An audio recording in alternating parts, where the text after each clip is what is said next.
A beloved father and husband is found brutally murdered in his home. There were stab wounds and blunt force trauma to the back of his head. Somebody wanted him dead, and they wanted to make sure that he was dead. A years-long investigation reveals an international love affair with a master manipulator. Her response was, "You don't think my husband's having an affair, do you?" We had to figure out if there was something that she was hiding. But before the killers can be brought to justice, detectives will have to track them halfway across the world. We found out that she and her new friend had gone to Peru. We had multiple undercover officers and detectives out watching her. They were very careful about what they were saying. The more I pressed her, the angrier she got. Sí, me asusté y no dije la verdad. Pero eso no quiere decir que yo he matado a alguien. She snapped because she wanted to be with the person she loved. Fue un puppet, un hombre que enamorado, creyó en lo que le dijo, manipulado, me dio mucha tristeza.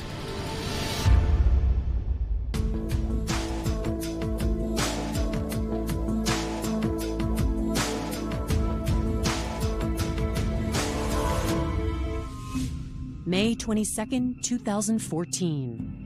It's a little after 10 a.m. when police in the quiet bedroom community of Westminster, California, receive a disturbing 911 call. An individual by the name of James Luna was on the call, and a female could be heard in the background. She was frantic. We have an emergency. His husband's not responding. What's going on there? He's face down on the stomach, but he has blood. I don't want to move him. Okay, is he breathing? I don't think so. I don't think so. I can't see him move. James explains that the crying woman is his neighbor, 37-year-old Olga Vasquez. James told us that he heard Olga frantically yelling for help, so he calls 911 and helps translate. He says Olga told him she came home to find her bedroom drenched with blood. She believes her husband, 58-year-old Adrienne Zapata, has been murdered. When was the last time she saw him? She just got back, but she just got back taking the kids to school. So he was fine this morning when she left? Yeah. Westminster sent patrol officers to the apartment. They made contact initially with Olga Vasquez, where she directed him to Adrienne Zapata, deceased, in his bedroom. Adrienne had several injuries on his neck that seemed to resemble stab wounds with an unknown object. He also had blunt force trauma to the back of his head. He was laying face down with his head on a pillow. He had a sheet over his lower half of his body. When you enter the master bedroom, it was in disarray. There were drawers pulled out, turned upside down. It appeared that there might have been a robbery. Detectives turn to Adrienne's wife, hoping she can shed some light on what happened. She was absolutely hysterical, very upset, crying, and continued to be very emotional and upset for many hours. In her heightened emotional state, Olga can't offer more details there at the scene. While an officer takes her back to the station to give a full statement, detectives focus on the crime scene and their victim.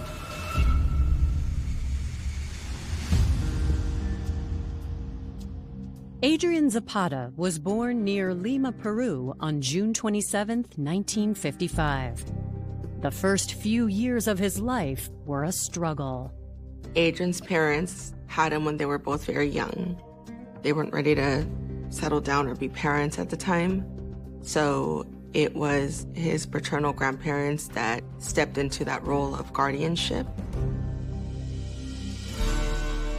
From that struggle came ambition. Adrienne went to college to become a business accountant. He then secured a teaching position at a technical institute, where he met his first wife, Annie Villegas. Adrián era carismático, era una persona optimista, una persona muy jocosa, tenía chispa.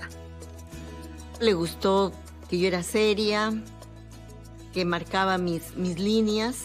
Un día me invita a tomar un café y tiempo después él me approach y me dice que quería ser mi enamorado.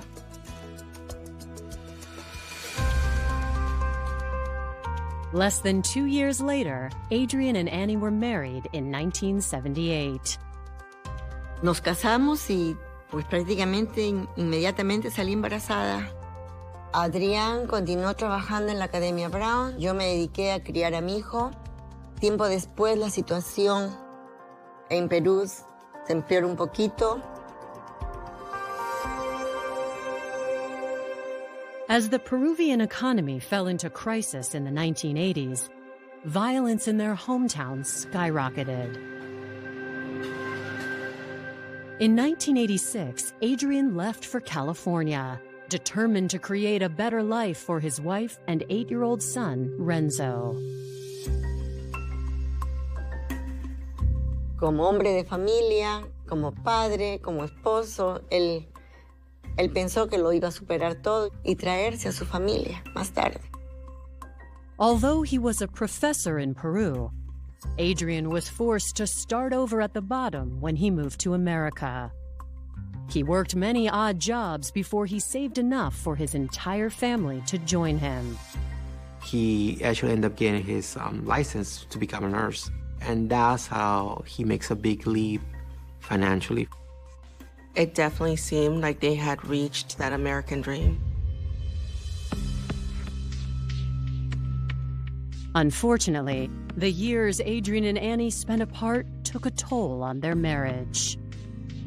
El amor se terminó, pero decidimos estar juntos por nuestro hijo y vivíamos de una manera civilizada y amigable como padres. They love me so much that they would rather stay together as friends at the house and provide me a stable home while I finish college. Once their son Renzo graduated from college in 2007, Annie and Adrienne decided to get a divorce.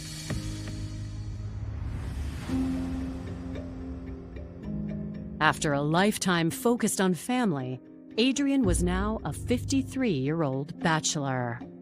We were all grown up. We were all well-established. He was done with helping everybody.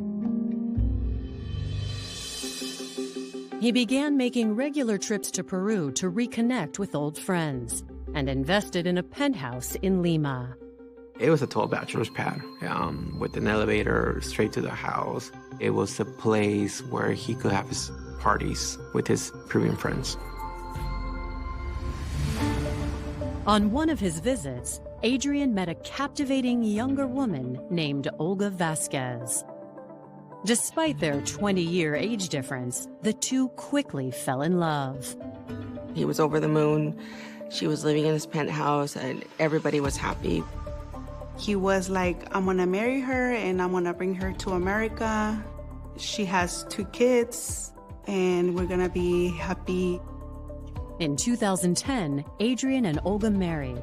And in 2013, he brought his new bride and her 2 sons to the U.S. to live with him.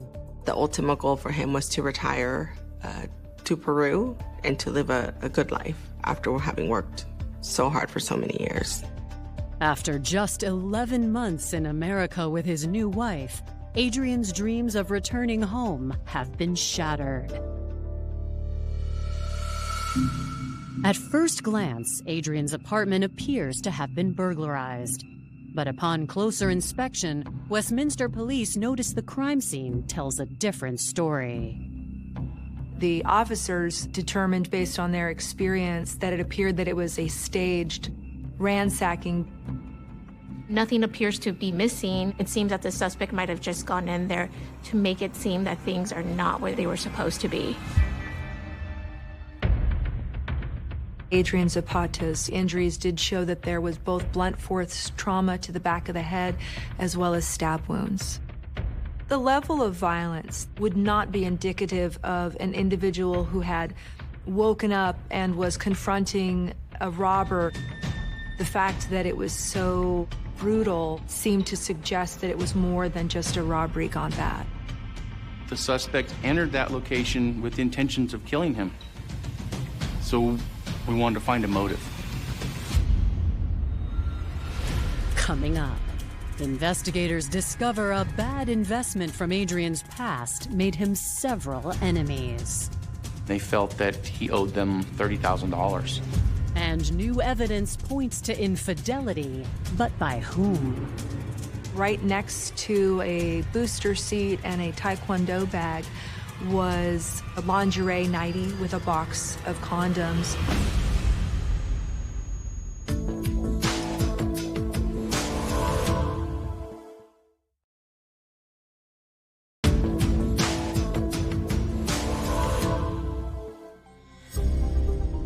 Authorities in Westminster, California, are combing through the crime scene where 58-year-old Adrienne Zapata was murdered.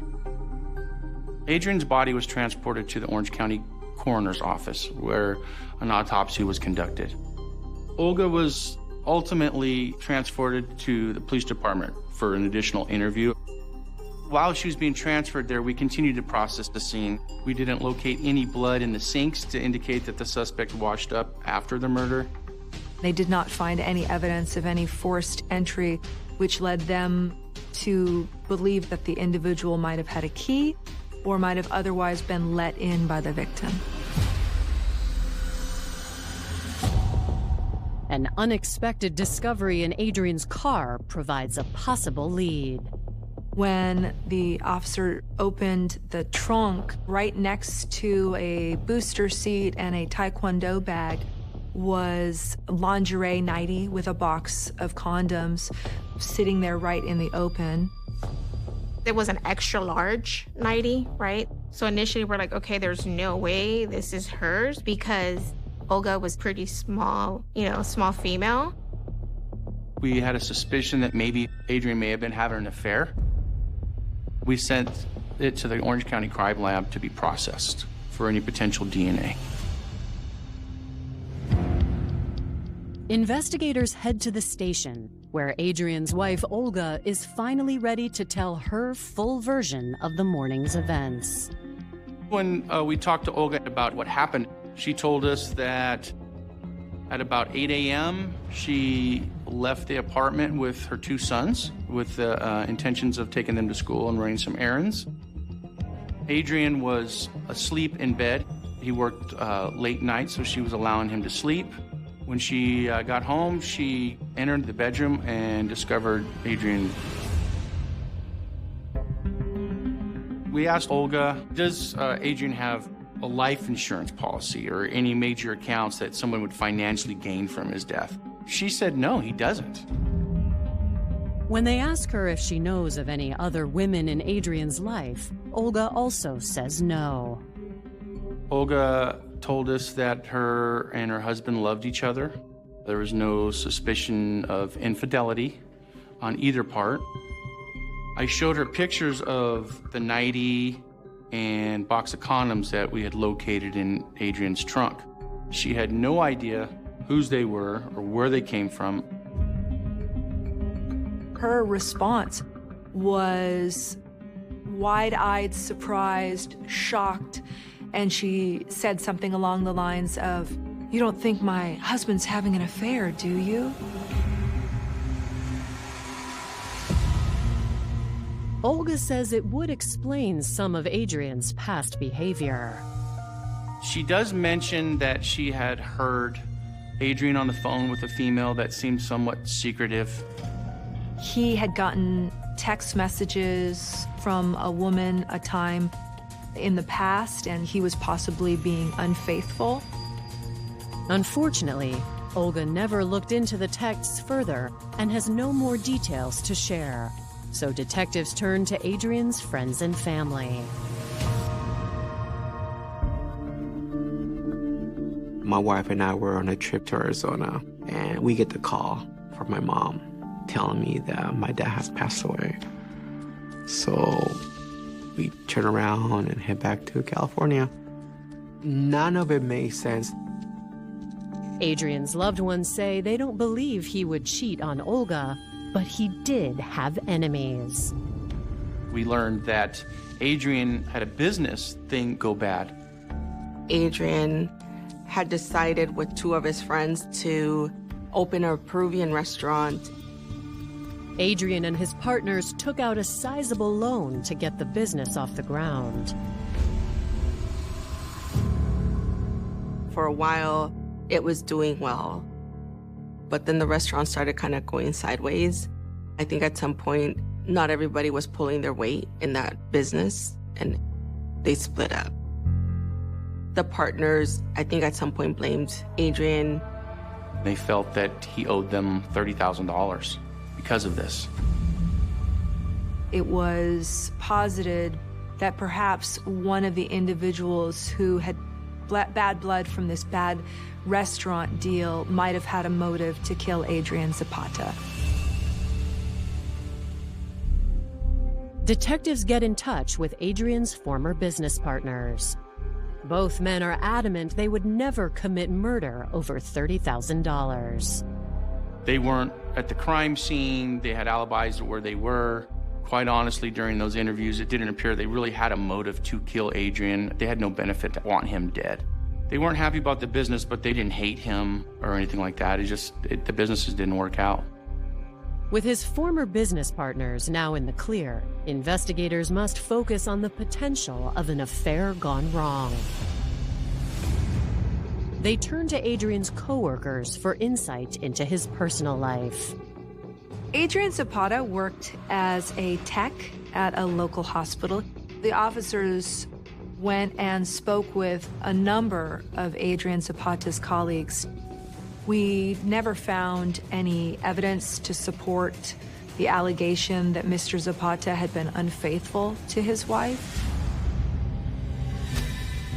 Actually, we found out just the opposite. He's actually confided in some of his friends that he suspected Olga as having an affair. Before detectives look into the rumors, autopsy results provide insight on the brutal attack that took Adrienne's life. It appeared Adrienne had 2 major head injuries to the top of his head, which were caused by blunt force objects. In addition to those injuries, he had 7 stab wounds in his neck. There was no indication whatsoever that Adrienne fought back or even knew that he was being attacked. It was as if these injuries were done while he was sleeping. Based on the coroner's findings, as well as what I saw at the crime scene, somebody wanted him dead and they wanted to make sure that he was dead. Unfortunately, the medical examiner's findings don't help narrow down any suspects or motives. The crime lab is also unable to make a match on the DNA found on the nightie. They had found an unidentified male DNA profile on it.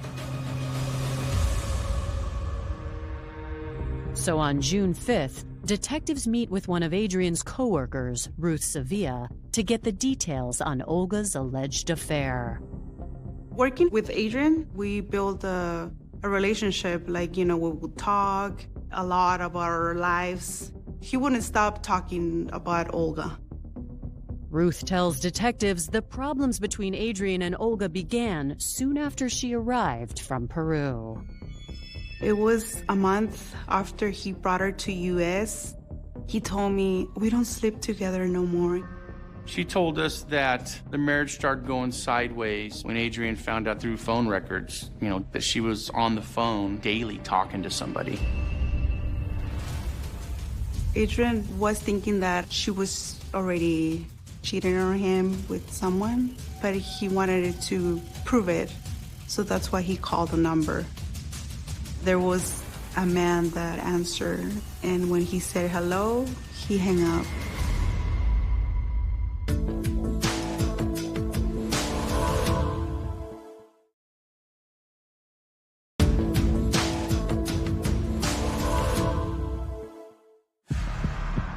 A week into their investigation, Westminster police have discovered Olga Vasquez might have been the one stepping out on her marriage. And according to Ruth Sevilla, Adrienne confronted Olga as soon as he suspected she was cheating on him. He told Olga, like, who is this person? You know, I called this number and there was a man that answered the phone, and she said, oh, it was my sister's boyfriend. Ruth says Adrienne didn't believe Olga, so he continued digging. He was reaching out to people in Peru to find out if Olga was faithful to him while she was there. Adrienne found out that she, in fact, was messing around with somebody while he was in the United States, trying to get her to come here with him. Ruth had no idea who this person was. Adrienne never told her her name. Armed with this new information, investigators bring Olga in to question her again. She denied having an affair. She denied the fact that Adrienne ever confronted her or even accused her about having an affair. The only thing that she continued to ask us is whether or not we were accusing her of having something to do with her husband's murder. At this point in the investigation, I feel that Olga is lying to us. We had some more digging to do. Detectives take a closer look at Olga's alibi. She had indicated that she had taken both of her sons to school, and then after that she had gone to a gas station. Then she had gone by the UCI Medical Center to get a note for her employer for a recent surgery she had had. She then went to the restaurant where she worked as a server to drop off that note. We followed up and we saw her on surveillance cameras, credit card information, interviewed people. She went the location she told us she went the day of the murder. At this time, detectives knew that we had to do something else. We had put a tracker on Olga's vehicle. Additionally, we did physical surveillance, meaning we had multiple undercover officers and detectives out watching her. Almost immediately, the tracking device leads investigators to a hotel. The police are able to get the surveillance videos, and it shows Ms. Vasquez and her children checking into that hotel. And we saw that she had met up with a male Hispanic, and he seemed to be very friendly with her and her kids, as if they all knew each other very well. It was obvious that she was being romantic with this person. At one point, Olga come out of her room during the nighttime hours and meet with this male, and appeared to go back with this male into his room. Within 2 or 3 hours later, she exited the second room that she had entered and went back to her original room. You don't just leave a room in the middle of the night and leave your children behind for several hours unless there's some sort of affair going on. They were able to determine his identification by going to the front desk of the hotel. According to the registry, Olga's lover is Roberto Saavedra. Detectives learned that Roberto had just arrived to the United States from Peru. On March 4th, 2014, Mr. Saavedra lawfully entered the United States. He was on a 32-day vacation travel visa. He did not board his returning flight. Almost 3 months after his arrival, Adrienne was murdered, and detectives want to know if Roberto was involved. One of the officers wanted to be able to obtain the DNA of Mr. Saavedra in a lawful but surreptitious manner. And so he actually took the water bottle that had been used by Mr. Saavedra. Olga was having an affair, and not only that, she's lying to us about it. She's trying to make it look like Adrienne was the one having an affair. Basically, get us to not look into her.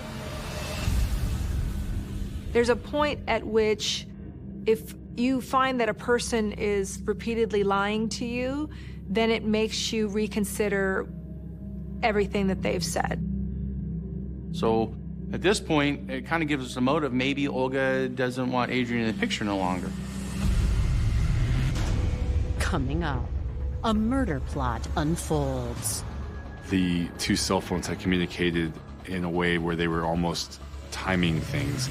And detectives catch the co-conspirators on tape.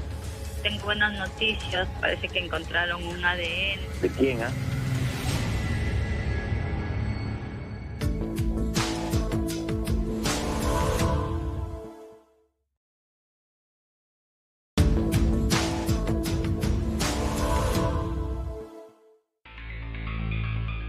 Recent evidence suggests to police that Olga Vasquez isn't the grieving widow she's been pretending to be.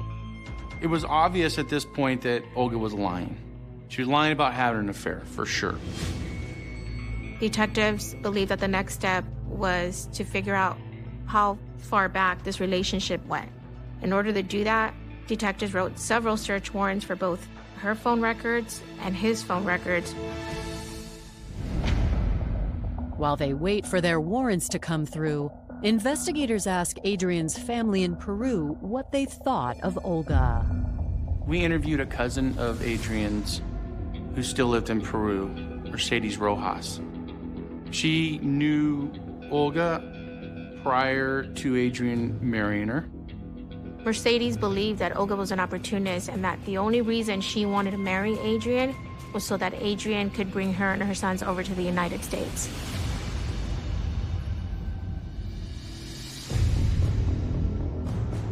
According to Adrienne's loved ones, however, life in California didn't satisfy Olga. It was not what she expected. Coming from a penthouse in Peru to an apartment in Westminster in California. Olga seemed disappointed because she thought he was better off than he actually was. Adrienne's loved ones say in the months before his death, Adrienne finally realized he'd never be able to please her. Adrienne had confided that, they weren't being intimate, that he planned on potentially divorcing her. A divorce between he and Olga would affect her immigration status as well as the immigration status of her sons. If you get a divorce, you're going back to Peru, and you're not going to be able to stay here in the United States. In the event of Adrienne's death, however, Olga would have been able to retain her immigration status and more. Detectives learned that Adrienne had a 401k with a value of about $62,000, a life insurance of about $78,000, and the beneficiary for both of those policies was Olga. It appeared at this point in the investigation that Olga had lots of motive to have Adrienne dead. When detectives receive Olga and Roberto's phone records, they find evidence to back up the theory. It was discovered that the cell phone that Roberto was using was actually registered under Olga's name. The communication between the two seemed to be very personal, almost loving and doting. We found out that Olga and Roberto, who were communicating pretty frequently, stopped all of a sudden. Investigators suspect that 11 months before Adrienne's murder, they simply got better at covering their tracks. Roberto started communicating with an unknown number. Those phone calls, locations were coming from Olga's apartment in Westminster. We did a search warrant on that phone number and figured out, hey, whoa, this phone is everywhere Olga's at. So it was very obvious that this was a phone that Olga was using that we were unaware of, that she didn't tell us about.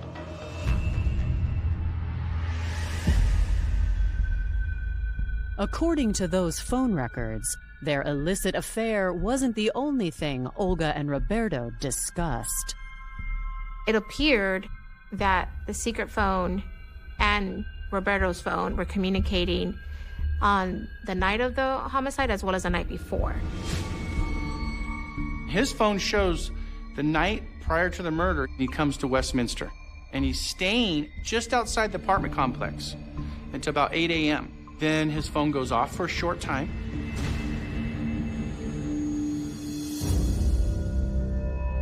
At some point after 8:30 a.m., that communication began back up.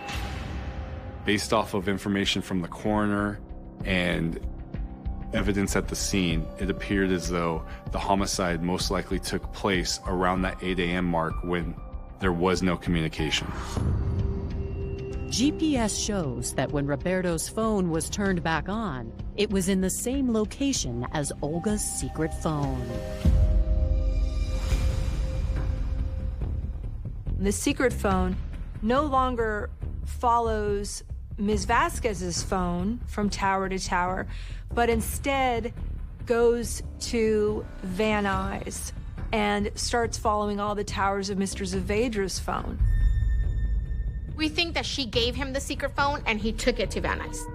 It seemed to only point to one reasonable conclusion, that Ms. Vasquez knew she was coming home to the murdered body of her husband and didn't want to have her secret phone with evidence of that murder in her possession at that time.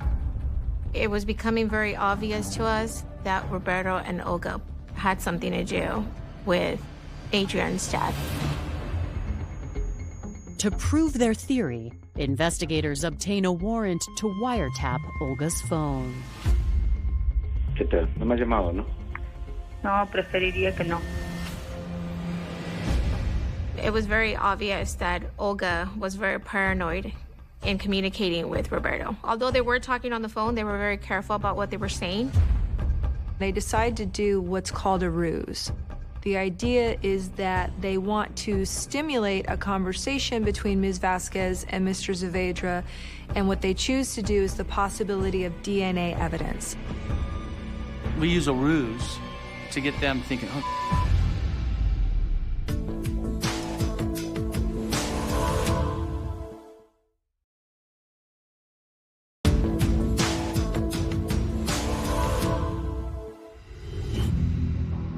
After months of investigation, Roberto Saavedra and Olga Vasquez have become the prime suspects in her husband's murder. Since the wiretap on Olga's phone isn't providing detectives with the proof they need, they decide to give the couple a push. We told her that we found some DNA that we believed was the killer's on Adrienne's body, and suspected it might be someone that lived internationally.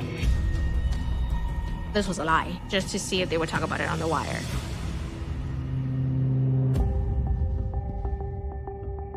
¿Cómo te fue hoy día? Ahí me dan algunos datos, dicen que parece que encontraron un ADN y están buscando. ¿De quién, ah? Detectives are hoping one of them will mention the murder next, but Olga quickly changes the subject. She probably thinks we are listening to the phone call, and that's why she doesn't want to talk about it. And it's very obvious to us that she doesn't want to say anything that we can hear. The next step was to confront her. On November 25th, 2014, 6 months after Adrienne's murder, investigators bring Olga back in for questioning. When they show her photos of her and Roberto at the hotel, she begins to backtrack on her previous statements. She stated she was only involved with him romantically after Adrienne had already died. Olga started telling the truth about certain things that she figured she had to tell the truth about, but she denied any knowledge of the murder. Tenemos todos los textos que hiciste con usted y Robert esa mañana. Okay. Señora Olga, estás haciendo cosas peor con usted. Yo no tengo ese número, yo no he tenido ese número. Yo no sé por qué me estás diciendo que eso es mío. ¿Te recuerdas de esos textos? Para empezar, no son textos que yo haya escrito ni sé qué significa eso. Ahí está su nombre. Están hablando de usted. Okay.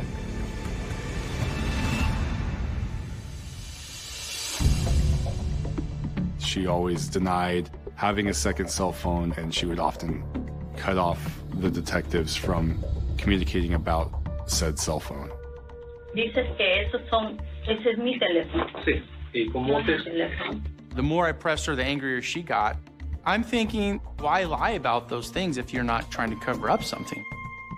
Eventually, Olga stops talking altogether and asks for a lawyer. If detectives are going to prove she and Roberto conspired to kill Adrienne, they'll have an uphill battle. There was a mountain full of records for us to review. We had to go through every single piece of information. Detectives spend months combing through the paperwork. Most of the communication was in Spanish, so we had to utilize Spanish-speaking officers and detectives to decipher what's being said. This takes a lot of time. Messages showed that they were involved in a sexual and romantic relationship a year before the murder. There was a lot of Skype phone calls that were placed between the two. Some of these Skype messages included them communicating with each other, in which they stated that soon they would both be together forever. It's exactly what police are looking for, and lab tests on the water bottle they took from Roberto provides the last piece of the puzzle.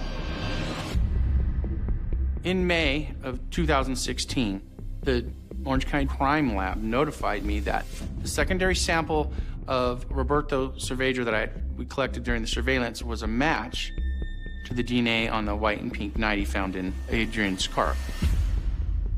The DNA was important because it would show that the nightie and condoms were in fact planted in the trunk. It doesn't prove it definitively, but it's evidence that seems to suggest that. After 2 years and thousands of man-hours, investigators believe they finally have enough to make arrests. But when they show up at Roberto's home, they discover their suspect left town weeks ago. So one of the things I had to do was find him.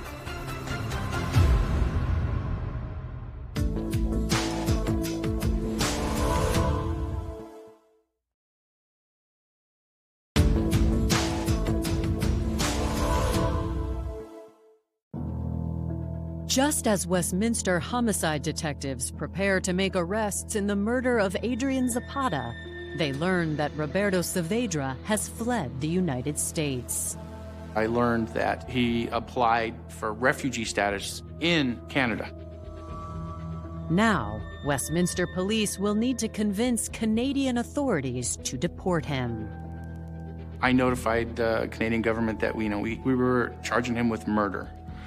Based on that, they refused his refugee status and kicked him out. In October 2017, over 3 years after Adrienne was murdered, Roberto lands in Peru. Interpol arrested him, and we had to start the extradition process from Peru to bring him back to the United States. Extradition takes another 2 years. Even though she's the prime suspect in Adrienne's murder, Olga's status as a widow has allowed her to stay in the U.S. The reason that we waited so long to arrest Olga was because we wanted to wait until we got Saavedra in the United States, because I wanted to try them together. We could have arrested Olga a lot sooner. Instead, I kept tabs on her. And as detectives coordinate Roberto's arrest with Olga's, they discover she's moved on to a new boyfriend. We found out that Olga and her new friend had gone to Peru for a short vacation. Mr. Saavedra was arriving in March of 2019, which by coincidence was also the same day that Ms. Vasquez returned from a flight to Peru. On March 15th, 2019, they are both taken into custody without incident. My last and final interview with Olga was a short one. During that interview, she finally admits she did have the secret phone. Entiendo del teléfono, entonces ¿por qué te va a creer que tú no le dijiste a Robert que matara a tu... Pero... Sí, me asusté y no dije la verdad, pero eso no quiere decir que yo he matado a alguien. Prosecutors try to get Roberto to turn on Olga, but he refuses to talk. It will be up to a jury to decide if the evidence is enough to convict them. Ms. Vasquez was the first of the two defendants to go to trial in May of 2021. And my strategy was to try to present as much circumstantial evidence as possible, but to create a timeline to show how all of these pieces and parts all fit together to one conclusion. The strongest evidence was the cell phone data that showed that Roberto traveled the night prior to the homicide from Van Nuys down to Westminster, waited outside Adrienne's apartment till Olga left, leaving the door unlocked for him. He does the murder, and he takes that secret phone knowing that Olga's gonna go home to find this body. When you put it all together, it showed the two of them had planned and committed this murder. Olga snapped because she wanted to be with the person she loved, Roberto. She does the murder because she wants to stay in the United States, and she also has the financial gain of his life insurance policy and his 401k and the condo in Peru. Olga's attorney argues there's no physical evidence tying Olga to the crime. But even without it, the state's case is compelling. The jury would deliberate for slightly less than 2.5 hours, and they would find her guilty of murder in the first degree. She was sentenced to 25 years to life in state prison. To hear the verdict, the jury found her guilty, was just such a relief. They kind of gave us our life back. In July 2023, Roberto Saavedra is also found guilty. His sentence was life without the possibility of parole in state prison. Roberto fue un puppet, ¿ok? Un hombre que enamorado, creyó en lo que Olga le dijo, manipulado, me dio mucha tristeza. It made me more aware of how vulnerable my family can be. It made me realize that life is fragile and try to enjoy the most time that I can with my family. Adrienne debería de ser recordado como una persona carismática, como una persona que tenía ganas de vivir, que no quería irse joven.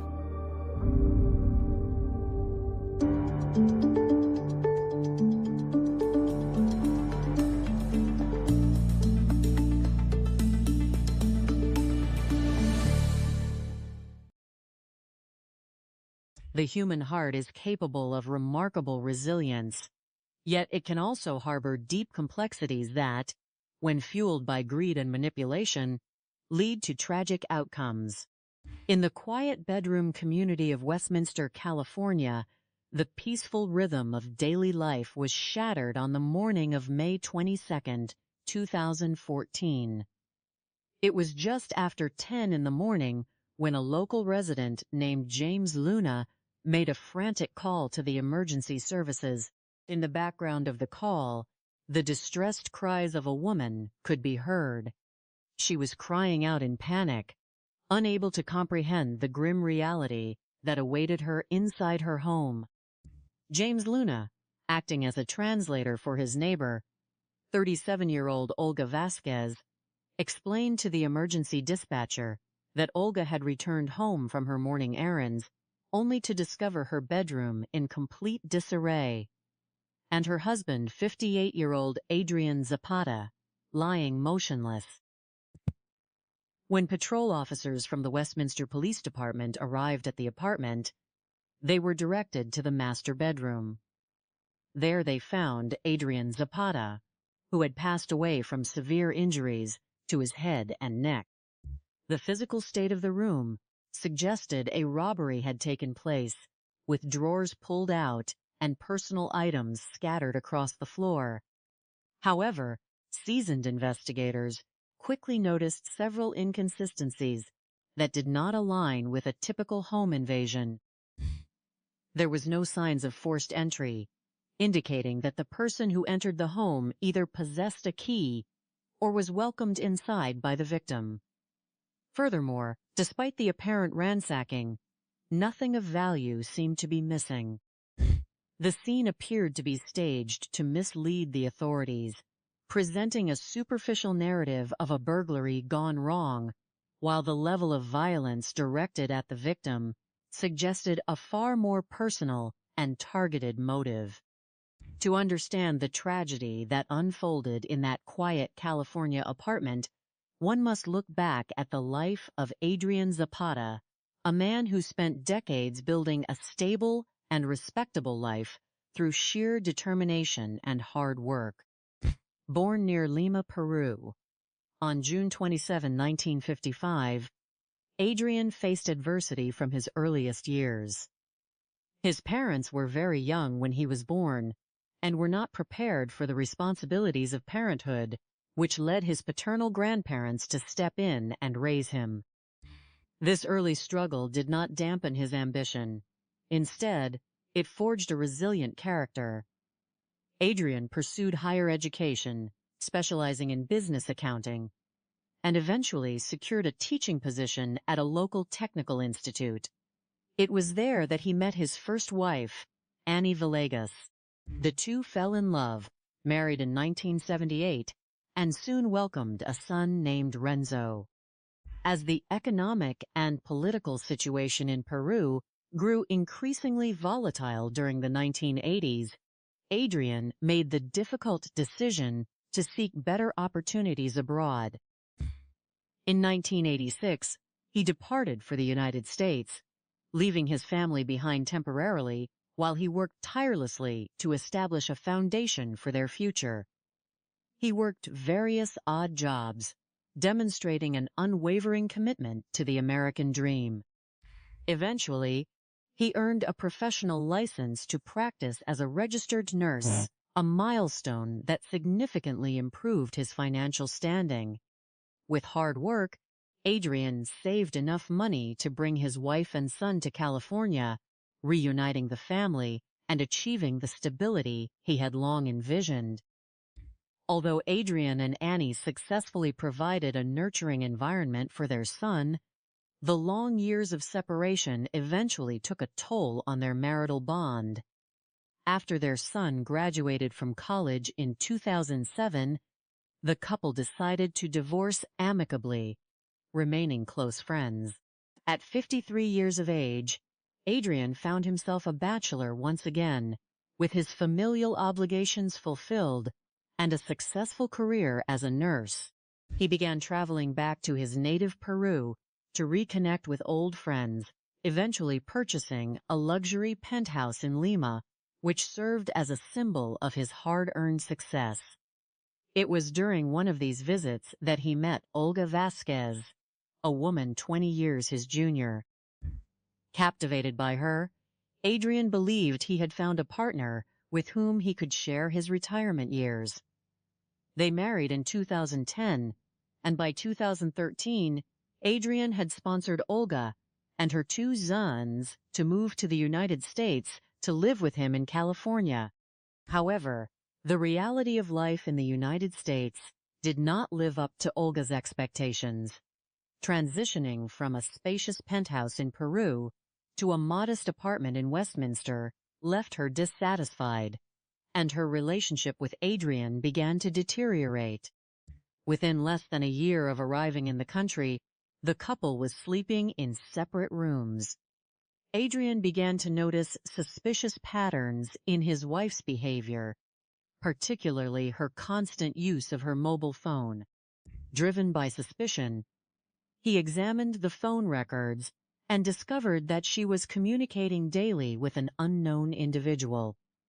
When Adrienne confronted her, she offered a dismissive explanation, claiming the contact was merely her sister's boyfriend. Unsatisfied, Adrienne made inquiries among acquaintances in Peru and learned that his wife had been involved with another man before her relocation to the United States. As investigators delved deeper into the circumstances surrounding Adrienne's passing, they discovered several prospective leads that initially seemed promising, but ultimately led to dead ends. For instance, Adrienne had previously invested in a Peruvian restaurant partnership that ended poorly, leaving his former business partners feeling that they were owed $30,000. However, when questioned, these former partners provided verified alibis, and detectives concluded that they had no logical motive to commit such a desperate act. The focus then shifted back to the domestic sphere. A curious discovery was made in the trunk of Adrienne's vehicle, an extra-large lingerie nightie and a box of condoms. When shown these items, Olga expressed shock, suggesting that her husband might have been engaging in an extramarital affair. This reaction, while seemingly natural, struck investigators as highly performative, especially given Olga's small stature, which made it highly unlikely that the garment belonged to her. The investigation took a significant turn when detectives interviewed Adrienne's co-workers, including a close confidante named Ruth Sevilla. Ruth revealed that Adrienne had expressed deep concerns regarding Olga's fidelity and had contemplated seeking a divorce. This revelation provided a crucial piece of the puzzle. In the United States, a divorce would have catastrophic implications for Olga's legal residency status and her ability to remain in the country with her sons.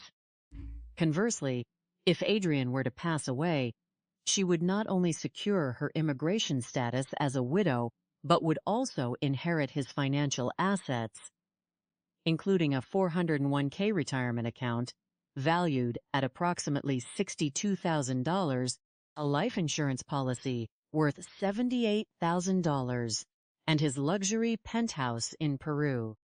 The financial and legal motives for wanting Adrienne out of the picture became glaringly obvious. To gather concrete evidence, law enforcement officials placed an electronic tracking device on Olga's vehicle and initiated physical surveillance. It did not take long for this strategy to yield results. Investigators observed Olga and her children checking into a local hotel where she met with a male companion.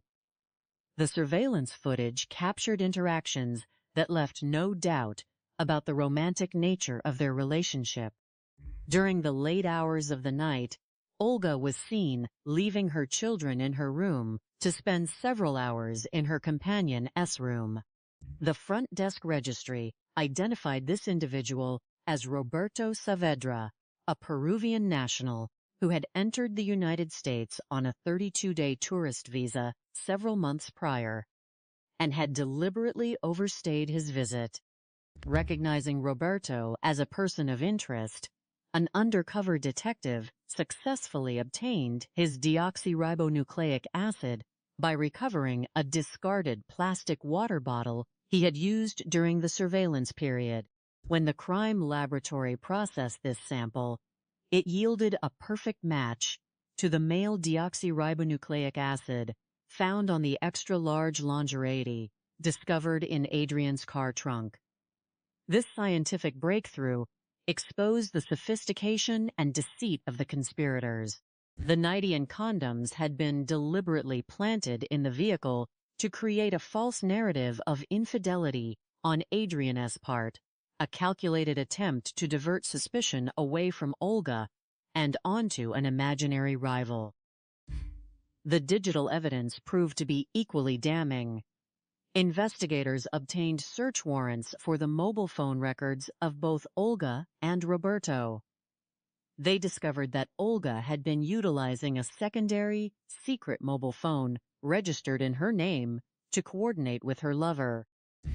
The records showed a high frequency of communication between this secret device and Roberto's phone. Crucially, on the night before and the morning of the murder, Roberto's mobile phone was tracked to the immediate vicinity of the Westminster apartment complex. The data indicated that he waited outside until Olga left the residence with her children to establish her alibi, leaving the front door unlocked. During a brief window of time when the mobile devices went silent, the crime occurred. Following the incident, the secret phone was tracked moving away from Westminster toward Van Nuys, traveling along the exact route of Roberto S.'s phone. This suggested that Olga had handed the device to Roberto after the crime to prevent any incriminating evidence from being found in her possession when she returned home to discover her husband's body. To catch the suspects in their own words, detectives secured a wiretap authorization for Olga S.'s primary phone. They then executed a tactical ruse, informing Olga that international deoxyribonucleic acid had been discovered at the crime scene. Although the conspirators were highly cautious and avoided discussing the matter directly over the phone, the wiretap confirmed their intense paranoia and secretive behavior. On November 25, 2014, 6 months after the crime, detectives brought Olga in for an intense interrogation. Confronted with photographic evidence of her hotel meetings with Roberto, she began to alter her story, claiming their romantic relationship only commenced after her husband S. passing. She vehemently denied any knowledge of the secret mobile phone, displaying rising anger as the questioning intensified, before ultimately exercising her right to remain silent and requesting an attorney. At this juncture, investigators embarked on a meticulous review of thousands of pages of communication records, many of which were in Spanish and required translation. The messages revealed a deeply intimate relationship extending back long before the crime, with Skype messages expressing their desire to be reunited and spend their lives together. As the authorities prepared to make their arrests, they discovered that Roberto Saavedra had fled the United States, seeking refuge in Canada under the guise of an asylum seeker. The Westminster detectives immediately contacted the Canadian immigration authorities, sharing the formal murder charges pending against him. Consequently, the Canadian government denied his application and deported him. In October 2017, Roberto landed in Peru, where he was immediately arrested by local authorities acting in cooperation with the International Criminal Police Organization. The extradition process to return him to the United States to face justice was a lengthy legal endeavor that spanned nearly 2 years. During this period, detectives decided to delay Olga's arrest, choosing instead to keep her under constant surveillance so that both defendants could be tried together. On March 15, 2019, the day Roberto arrived back on American soil, investigators took Olga into custody at the airport as she returned from a trip to Peru. During her final interview, she finally conceded that she had indeed possessed the secret mobile phone. The legal proceedings began in May 2021 with Olga's trial.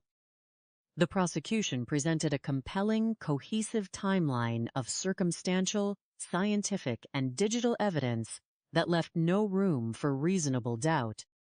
The jury found Olga Vasquez guilty of murder in the first degree, and she was subsequently sentenced to 25 years to life in state prison. In July 2023, Roberto Saavedra was also brought to trial, found guilty, and sentenced to life in prison without the possibility of parole. This tragic case offers profound insights into human psychology and the devastating consequences of unchecked self-interest. The motives driving this crime, financial gain, immigration security, and personal desire, highlight how individuals can allow temporary challenges to erode their moral foundation. It underscores the vital importance of open communication and caution in personal relationships, reminding us that trust must be built on a foundation of mutual respect rather than convenience or material expectation. For law enforcement agencies, the successful resolution of this case demonstrates the power of meticulous analytical work, modern digital forensics, and international cooperation. By combining traditional surveillance, Vasquez-Collazos advanced technological tracking and scientific analysis, justice was served, honoring the memory of Adrienne Zapata, a man who sought only to build a better life for those he loved. The quiet suburban community of Westminster in California is known for its peaceful neighborhoods and calm streets. On the morning of May 22nd, in the year 2014, this peace was shattered by a disturbing sequence of events. Just after 10 in the morning, the local emergency services received a critical telephone call. The caller was a neighbor named James Luna, who was speaking on behalf of a highly frantic and emotional woman in the background. The woman was identified as Olga Vasquez, a 37-year-old resident of the area. Through the translation of the neighbor, she explained that she had returned home to discover her bedroom in a state of complete disarray, and her husband, 58-year-old Adrienne Zapata, was lying motionless in their bed. The police officers who arrived at the apartment were directed to the master bedroom. There they found the body of Adrienne Zapata. He was lying face down with a sheet covering the lower portion of his body.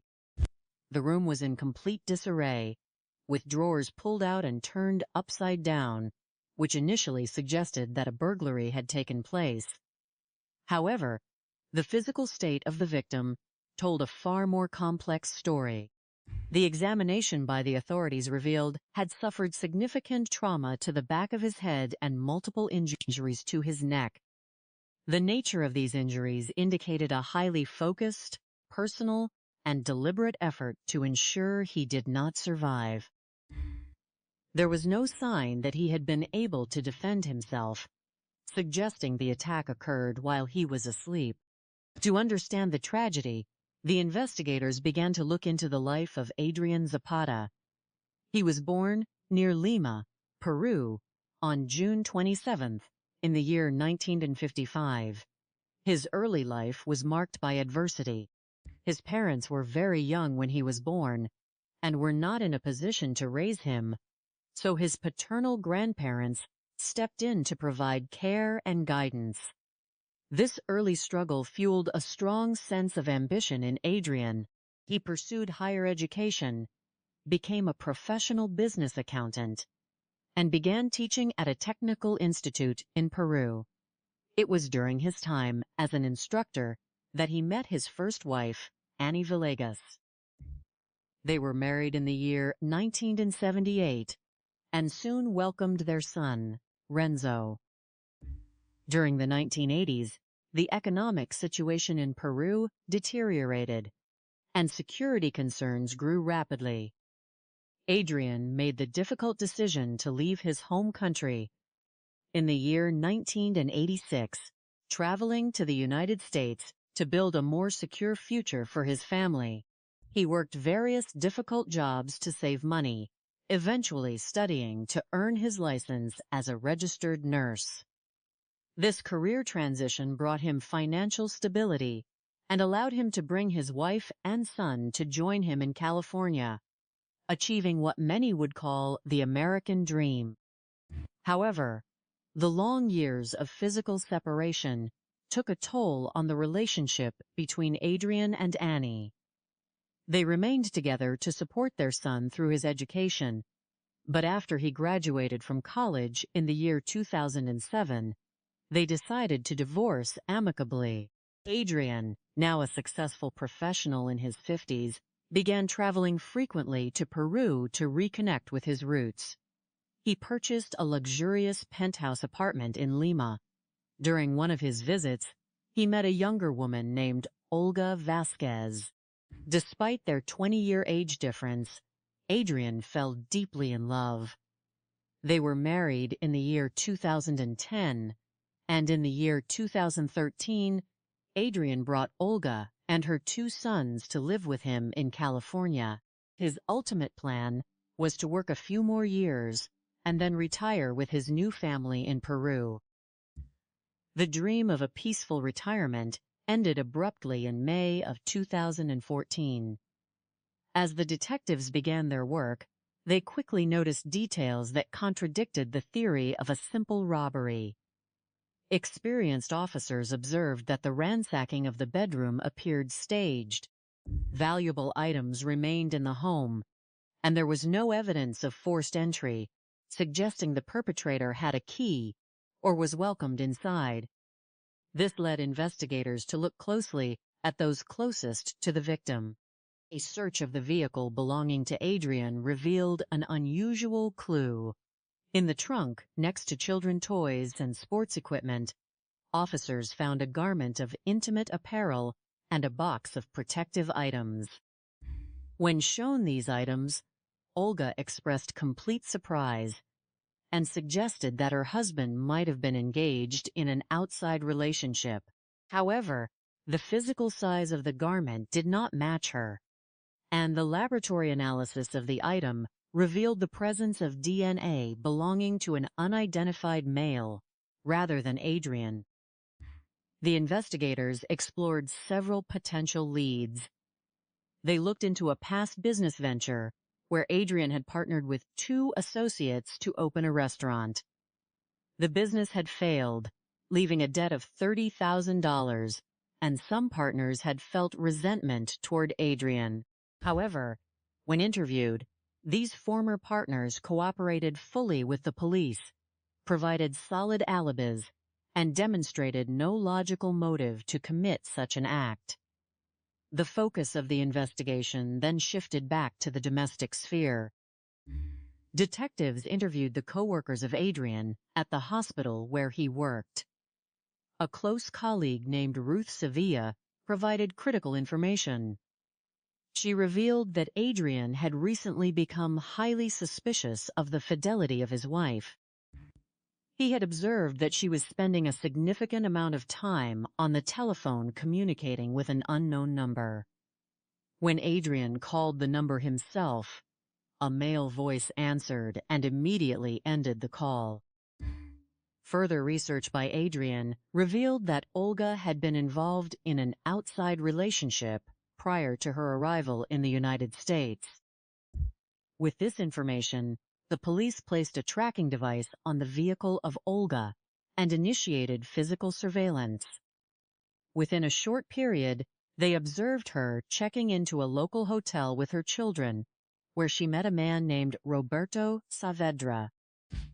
The behavior of the two indicated a romantic relationship. The investigators discovered that Roberto Saavedra had arrived in the United States from Peru in March of 2014 on a tourist visa meant for 32 days. But he had never boarded his return flight. To establish a physical link, an undercover officer followed Roberto Saavedra and collected a plastic water bottle that he had discarded. The DNA sample obtained from the bottle was analyzed by the forensic laboratory and matched the male DNA found on the intimate garment discovered in the trunk of the car of Adrienne. This revelation proved that the evidence in the trunk had been placed there intentionally to frame Adrienne and mislead the authorities. The detectives secured warrants to examine the telephone records of both Olga and Roberto. They discovered that Olga was utilizing a second secret mobile phone registered under her name, which she had not disclosed to the police. The records showed extensive communications between the secret phone and the phone of Roberto. On the night before the crime, the telephone of Roberto traveled from the area of Van Nuys to the vicinity of the apartment in Westminster, where it remained active nearby until approximately 8 in the morning. At that time, all communications ceased, aligning with the estimated time of the passing of Adrienne. Shortly thereafter, the phone of Roberto and the secret phone of Olga traveled together back to the area of Van Nuys, indicating that Roberto had taken the device with him, so that Olga would not have incriminating evidence in her possession when she returned to the apartment to discover the scene. The investigation revealed a clear financial and personal motive. A divorce would have jeopardized the immigration status of Olga and her children, forcing them to return to Peru. By contrast, the passing of Adrienne made Olga the beneficiary of a retirement account valued at $62,000, a life insurance policy worth $78,000, and the penthouse property in Lima. To gather further evidence, the police initiated a wiretap on the telephone of Olga and utilized a tactical deception. They informed her that they had discovered foreign DNA on the body of the victim and suggested it belonged to an international suspect. Although Olga and Roberto became highly cautious and avoided discussing the matter explicitly, their increased anxiety and coded language confirmed the suspicions of the detectives. During a subsequent interrogation, Olga became defensive and refused to cooperate further, requesting legal representation. As the authorities prepared to make arrests, they discovered that Roberto Saavedra had left the United States and traveled to Canada, where he applied for refugee status. The Westminster Police contacted Canadian officials and shared the active murder charge. Consequently, Canada denied his application and returned him to Peru in October of 2017. The process of extradition from Peru to the United States required an additional 2 years, during which time detectives kept close watch on Olga to ensure she did not flee. In March of 2019, Roberto Saavedra was successfully returned to California, and both suspects were taken into custody on the same day. The trial of Olga Vasquez took place in May of the year 2021. The prosecution presented a comprehensive timeline of events supported by digital and physical evidence, demonstrating the coordination between the two defendants. The jury found her guilty of murder in the first degree, and she was sentenced to a term of 25 years to life in state prison. In July of the year 2023, Roberto Saavedra was also convicted and received a sentence of life in prison without the possibility of parole. This case offers several profound insights into the psychology of crime and the importance of professional investigation. The primary motives of greed, immigration security, and personal desire drove the perpetrators to plan a highly calculated act. However, their attempts to mislead the authorities through a staged crime scene and planted evidence ultimately became the very clues that led to their identification. The case highlights how modern technology, forensic science, and international cooperation are essential tools in the pursuit of justice. For the community, this narrative serves as a reminder of the value of vigilance and the importance of healthy communication within relationships. It demonstrates that deceptive actions often leave a digital and physical trail that cannot be erased. The dedication of the investigating officers, who spent years tracking leads across international borders, ensures that the memory of Adrienne Zapata is respected and that justice is upheld, reinforcing the principle that systematic and patient efforts will overcome the most complex deceptions. The human heart is capable of profound devotion, but when twisted by greed and manipulation, it can become the source of unimaginable betrayal. Within the quiet suburban communities, where life is expected to follow a peaceful, predictable rhythm, the sudden intrusion of tragedy often forces communities to confront the dark complexities of human nature. This reality is illustrated in the tragic passing of Adrienne Zapata, a man whose journey from humble beginnings to achieving his version of the American dream was cut short by a calculated conspiracy. His story is not just a chronicle of a criminal investigation, but a profound study of domestic betrayal, the psychological pitfalls of material ambition, and the relentless pursuit of justice by law enforcement across international borders. The quiet city of Westminster, California, known for its peaceful neighborhoods, became the center of a complex investigation on the morning of May 22nd, the year 2014. Just after 10 in the morning, an emergency call came through to the number 911 dispatch center. The caller was James Luna, a local resident who was trying to assist a neighbor in distress. In the background of the call, a frantic female voice could be heard crying out in deep distress. James explained to the operator that his neighbor, 37-year-old Olga Vasquez, had returned home to find her bedroom in disarray and her husband, 58-year-old Adrienne Zapata, unresponsive.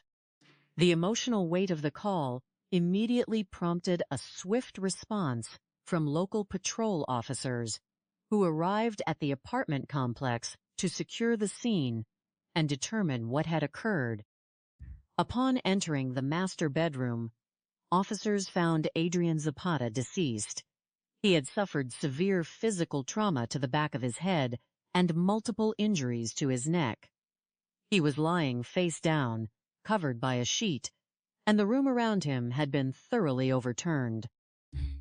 Drawers were pulled out and emptied onto the floor, creating the immediate appearance of a home invasion and robbery. Yet, as seasoned investigators arrived to process the scene, they quickly noticed details that did not align with a typical burglary. A genuine intruder seeking valuables usually acts under intense time pressure, leaving behind a specific pattern of chaotic searching. In this bedroom, however, the ransacking appeared deliberate yet superficial. Nothing of hat. Value was missing from the home, and there were no signs of forced entry at any of the access points. These observations suggested that the perpetrator either possessed a key or was welcomed into the residence by the victim. The level of physical force used also indicated a highly personal motive, far exceeding what would be expected from a simple property crime. To understand why someone would want to harm Adrienne Zapata, investigators had to reconstruct the journey of his life. Born near Lima, Peru on June 27, the year 1955, Adrienne experienced a childhood marked by early hardships. Raised primarily by his paternal grandparents, he developed a resilient work ethic and a strong desire to build a stable future. He pursued higher education, earning a degree in business accounting, and eventually began teaching at a technical institute. It was there that he met his first wife, Annie Villegas. The couple married in the year 1978 and welcomed their son, Renzo, shortly thereafter. As the economic and social stability of Peru declined during the 1980s, Adrienne made the difficult decision to emigrate to the United States in the year 1986 to build a better life for his family. In America, Adrienne began his journey from the very bottom, working various low-wage jobs while saving money to bring his wife and son to join him. Through perseverance, he went back to school and obtained his license to practice as a professional nurse. This achievement marked a significant turning point, bringing financial comfort and the fulfillment of his goals. However, the years of separation had taken an irreversible toll on his marriage. After their son graduated from college in the year 2007, Adrienne and Annie decided to obtain an amicable divorce, remaining supportive friends. Now a bachelor in his 50s, Adrienne began traveling frequently to his native Peru to reconnect with his heritage and old acquaintances. He invested in a luxurious penthouse apartment in Lima, visualizing it as a place of relaxation and celebration. It was during one of these visits that he met Olga Vasquez, a woman 20 years his junior. Captivated by her, Adrienne envisioned a second chapter of happiness. The couple married in the year 2010, and by the year 2013, Adrienne succeeded in bringing Olga and her 2 young sons to live with him in California, with the long-term plan of retiring comfortably back to Peru. The dream of a peaceful retirement vanished within less than a year of the family arriving in the United States. As detectives began interviewing Olga Vasquez, they encountered a grieving widow who appeared completely overwhelmed by sorrow. However, she could offer very few details about the events leading up to the tragedy. During her initial interviews, she claimed she had left the apartment at approximately 8 in the morning to take her sons to school and run several errands, leaving her husband asleep. When asked about potential financial motives, such as life insurance policies, she initially claimed there were none, and she firmly denied any issues within their marriage, presenting an image of absolute domestic harmony. The investigation took an unexpected turn when officers searched Adrienne's vehicle. In the trunk, resting alongside everyday items like child's booster seat and a sports bag, they discovered an extra-large female nightie and a box of condoms. When confronted with photos of these items, Olga expressed shock and immediately suggested that her husband might have been engaged in an extramarital affair. This reaction initially led detectives to consider the possibility of a romantic dispute involving an outside party. However, investigators quickly noticed a glaring inconsistency. The nightie was several sizes larger than Olga, who was quite petite. This detail, combined with the pristine condition of the items left out in the open, raised the suspicion that the evidence had been intentionally planted to mislead the police.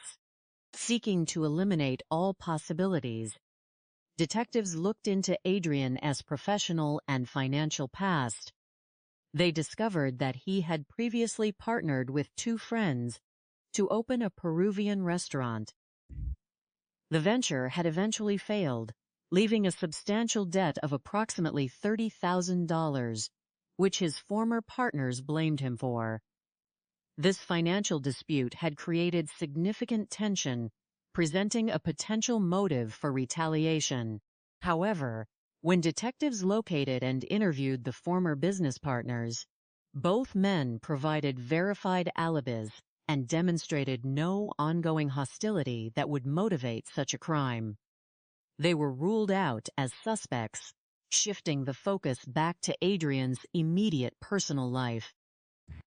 Detectives then turned to Adrienne's colleagues at the hospital where he worked. These interviews painted a vastly different picture of his marriage than the one Olga had presented. Adrienne's friends revealed that he had actually been the one harboring deep suspicions of his wife's fidelity. He had confided in them that shortly after arriving in the United States, Olga had become emotionally distant, and the couple had stopped sharing a room. Adrienne's suspicions grew when he reviewed his phone records and discovered that Olga was making daily, lengthy calls to a number in Peru. When he attempted to call the number himself, a man answered and immediately hung up. When confronted, Olga claimed the number belonged to her sister's boyfriend, an explanation Adrienne found highly unconvincing. He began reaching out to contacts in Peru to discover the truth about his wife's activities. Armed with this new perspective, detectives realized that Olga's narrative was disintegrating. They placed a tracking device on her vehicle and initiated physical surveillance using undercover officers. It did not take long for this decision to yield results. Within a short period, the surveillance team observed Olga checking into a local hotel with her children. There, she met a Hispanic male with whom she appeared to share an intimate, long-standing relationship. The undercover team watched as she visited his room during the late hours of the night. By checking the hotel registration records, detectives identified the man as Roberto Saavedra, a Peruvian national who had entered the United States on a 32-day tourist visa several months prior and had simply chosen not to return. To gather physical evidence without alerting the suspects, an officer successfully collected a plastic water bottle that Roberto had discarded in public, sending it to the forensic laboratory for deoxyribonucleic acid analysis. This discovery provided a powerful motive. It appeared that Olga's marriage to Adrienne was not based on affection, but was instead an arrangement designed to secure entry into the United States for herself and her sons. However, once she arrived, she found that life in a modest California apartment did not match the luxury of the Lima penthouse. Under United States immigration laws, a divorce would have jeopardized her legal residency and that of her children. Conversely, if her husband were to pass away, she would not only secure her legal status, but also inherit his financial assets, which included a $62,000 retirement account, a $78,000 life insurance policy, and his property in Peru. To establish a solid legal case, investigators obtained search warrants for the historical cellular records of both Olga and Roberto. The findings were revealing. They discovered that the telephone Roberto was using was registered directly under Olga's name, and their communication was highly frequent. Furthermore, detectives identified a second, secret telephone that Olga had been using to communicate with Roberto, which she had never disclosed to the police. By analyzing the global positioning system data and cell tower connections of these devices, digital forensic experts reconstructed the exact movements of the suspects on the night before and the morning of the tragedy. The records showed that Roberto had traveled from his residence in Van Nuys to Westminster on the night prior to the crime, parking just outside Adrienne's apartment complex. He remained there until approximately 8 in the morning, at which point all communication between his phone and Olga's secret phone ceased for a brief period. This window of silence corresponded precisely with the estimated time of Adrienne's passing. Shortly after 8:30 in the morning, communications resumed. The cell tower data revealed that Olga's public telephone began traveling along her claimed alibi route, visiting a school, a gas station, a hospital, and her workplace. Meanwhile, her secret telephone did not stay with her. Instead, its signal began moving in perfect synchronization with Roberto's telephone as he traveled back to Van Nuys. This evidence suggested a highly coordinated plan. Olga had left the apartment door unlocked for Roberto when she departed with her children, allowing him access to commit the crime. She then handed her secret telephone to him so that it would not be found in her possession when she returned to discover the scene and call the authorities. Despite the strength of this digital timeline, detectives still required direct physical evidence and admissions. They decided to implement a tactical ruse, utilizing their wiretap on Olga's phone. Detectives contacted Olga and falsely informed her that forensic scientists had successfully recovered international deoxyribonucleic acid from the crime scene. They hoped this information would provoke a panicked discussion between the two suspects. While the wiretap revealed that both Olga and Roberto became extremely cautious and avoided speaking directly about the crime, their sudden defensiveness and use of coded language further confirmed their complicity. On November 25, the year 2014, 6 months after the crime, investigators brought Olga in for another interview. When presented with photographs of her meetings, Capite Hut Roberto at the hotel, she attempted to alter her story, claiming their romantic involvement, only began after her husband's death. She vehemently denied any knowledge of the secret telephone, becoming increasingly defensive and angry as the questioning intensified, eventually demanding legal representation. The final piece of physical evidence arrived when the crime laboratory completed the testing of the discarded water bottle. The deoxyribonucleic acid profile recovered from Roberto S. water bottle matched the profile found on the extra-large nightie discovered in the trunk of Adrienne's car. This match dismantled the defense, proving that the nightie had been handled by Olga's lover and planted in the vehicle to frame the victim as an unfaithful husband. With sufficient evidence to make arrests, detectives moved to apprehend the suspects, only to discover that Roberto had fled the country. Through diligent tracking, investigators learned that he had traveled to Canada and applied for political asylum. The Westminster Police Department immediately contacted Canadian immigration authorities, presenting the formal murder charges. Consequently, the Canadian government denied his asylum request and deported him. In October, the year 2017, Roberto landed in Peru, where he was immediately arrested by local authorities acting on an international warrant. The extradition process from Peru to the United States was a lengthy legal undertaking that required 2 years to finalize.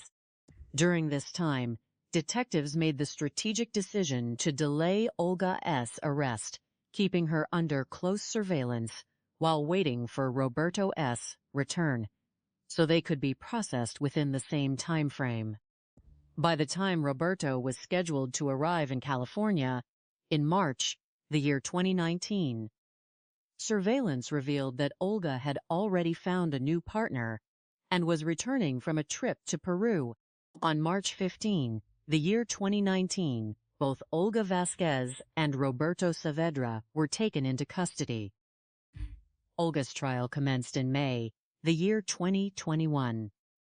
The prosecution presented a meticulous timeline combining cell tower records, financial documents, and the deoxyribonucleic acid matches to illustrate how the conspiracy was executed. The defense argued that the case was purely circumstantial, but the logic of the electronic and physical evidence was overwhelming. The jury returned a verdict of guilty of murder in the first degree, and Olga was sentenced to 25 years to life in state prison. 2 years later, in July, the year 2023, Roberto Saavedra was also brought to trial. He was found guilty and received a sentence of life in prison without the possibility of parole. Observers noted the tragic irony of Roberto's role, as he had allowed himself to be manipulated into committing a heinous act for a future that was never destined to materialize. The resolution of this case offers profound insights into the nature of criminal investigations and the psychological factors that drive individuals to commit such acts. The primary motive was a combination of greed and legal preservation. Olga Vasquez sought to secure her immigration status in the United States while simultaneously acquiring Adrienne's hard-earned financial assets. This case highlights a recurring pattern in domestic crimes, where an individual views a spouse not as a partner, but as an obstacle to be removed for personal gain. The frequency of these types of cases often stems from a misplaced belief that domestic settings are easier to manipulate. Criminals frequently underestimate the sophistication of modern forensic science, believing that a staged scene will easily deceive experienced investigators. The critical clues that allowed law enforcement to resolve this case were rooted in a combination of traditional detective work and advanced digital forensics. First, the physical assessment of the crime scene immediately raised suspicions. The lack of missing valuables and the absence of forced entry suggested an inside connection. Second, the analytical evaluation of the planted evidence in the car trunk revealed a significant logical error.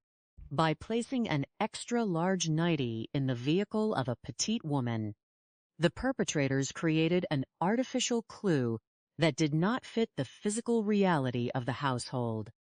The most decisive element, however, was the digital footprint left by the suspects.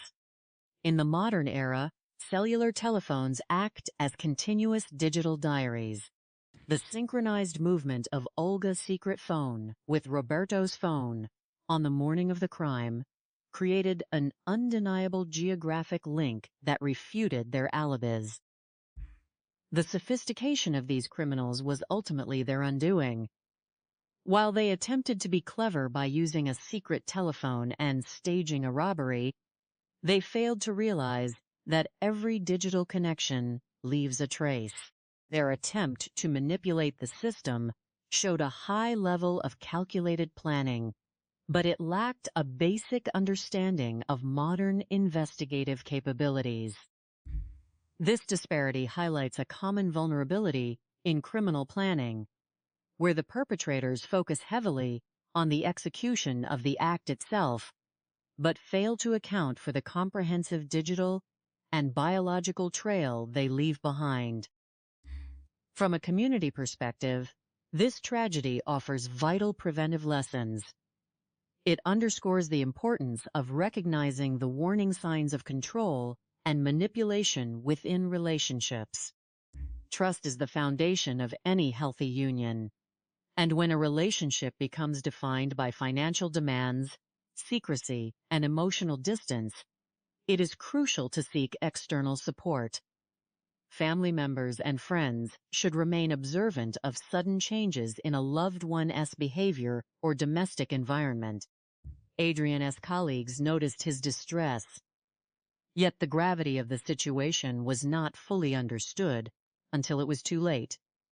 Open communication and early intervention can prevent domestic disputes from escalating into violence. For law enforcement agencies, this case serves as an exemplary model of how to conduct complex cross-border investigations. To accelerate similar investigations in the future, several practices can be adopted. First, the rapid preservation of digital evidence is paramount. Securing cell tower data, historical communication logs, and surveillance footage in the immediate aftermath of an incident prevents the loss of critical information. Second, maintaining strong cooperative relationships with international law enforcement bodies, such as the International Criminal Police Organization and foreign immigration departments, ensures that suspects who flee across borders can be quickly apprehended and returned. Finally, the strategic use of investigative techniques, such as the tactical ruse employed in this case, can effectively expose inconsistencies in a suspect's narrative.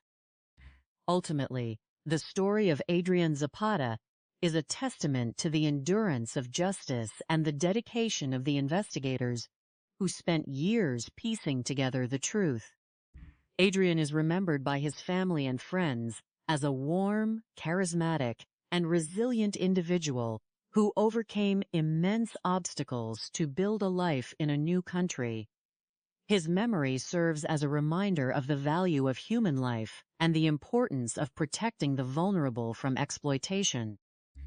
The successful conviction of those responsible ensures that while his life was tragically cut short, the values of truth and justice prevailed, offering a sense of closure to those who loved him and a stern warning to those who would seek to do harm. In the quiet, orderly streets of suburban communities, there exists an unspoken promise of peace, safety, and predictability. Neighbors wave to one another across manicured lawns. Children walk to local schools, and the daily rhythms of life proceed with a comforting regularity. Yet, beneath this tranquil surface, human relationships can sometimes harbor complex undercurrents of ambition, deception, and ultimately, betrayal.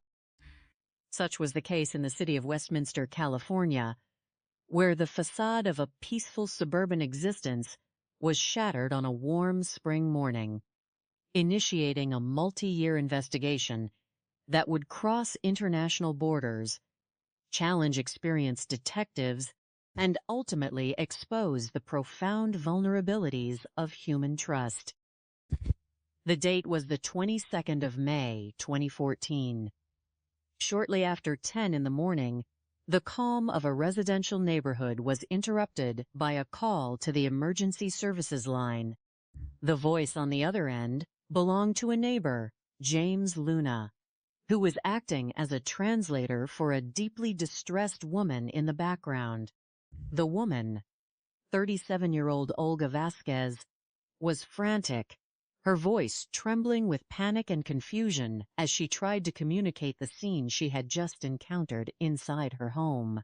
She had returned to the apartment she shared with her husband, 58-year-old Adrienne Zapata, only to find their master bedroom in complete disarray and her husband unresponsive. When patrol officers from the Westminster Police Department arrived at the apartment, they were met by a chaotic and emotionally charged scene. Olga was hysterical, visibly shaken, and seemingly unable to comprehend the tragedy unfolding around her.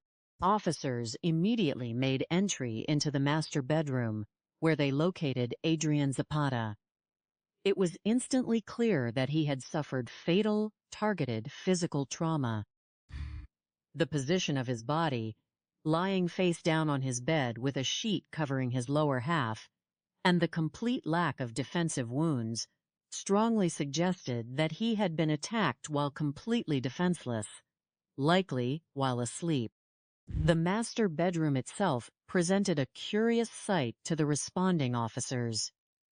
Drawers had been pulled out, contents were scattered, and items were overturned, suggesting at first glance that a burglary had taken place.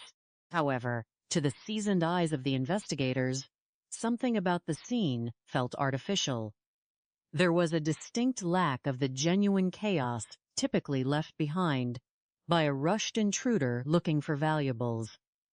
In an authentic burglary, high-value items are quickly identified and taken.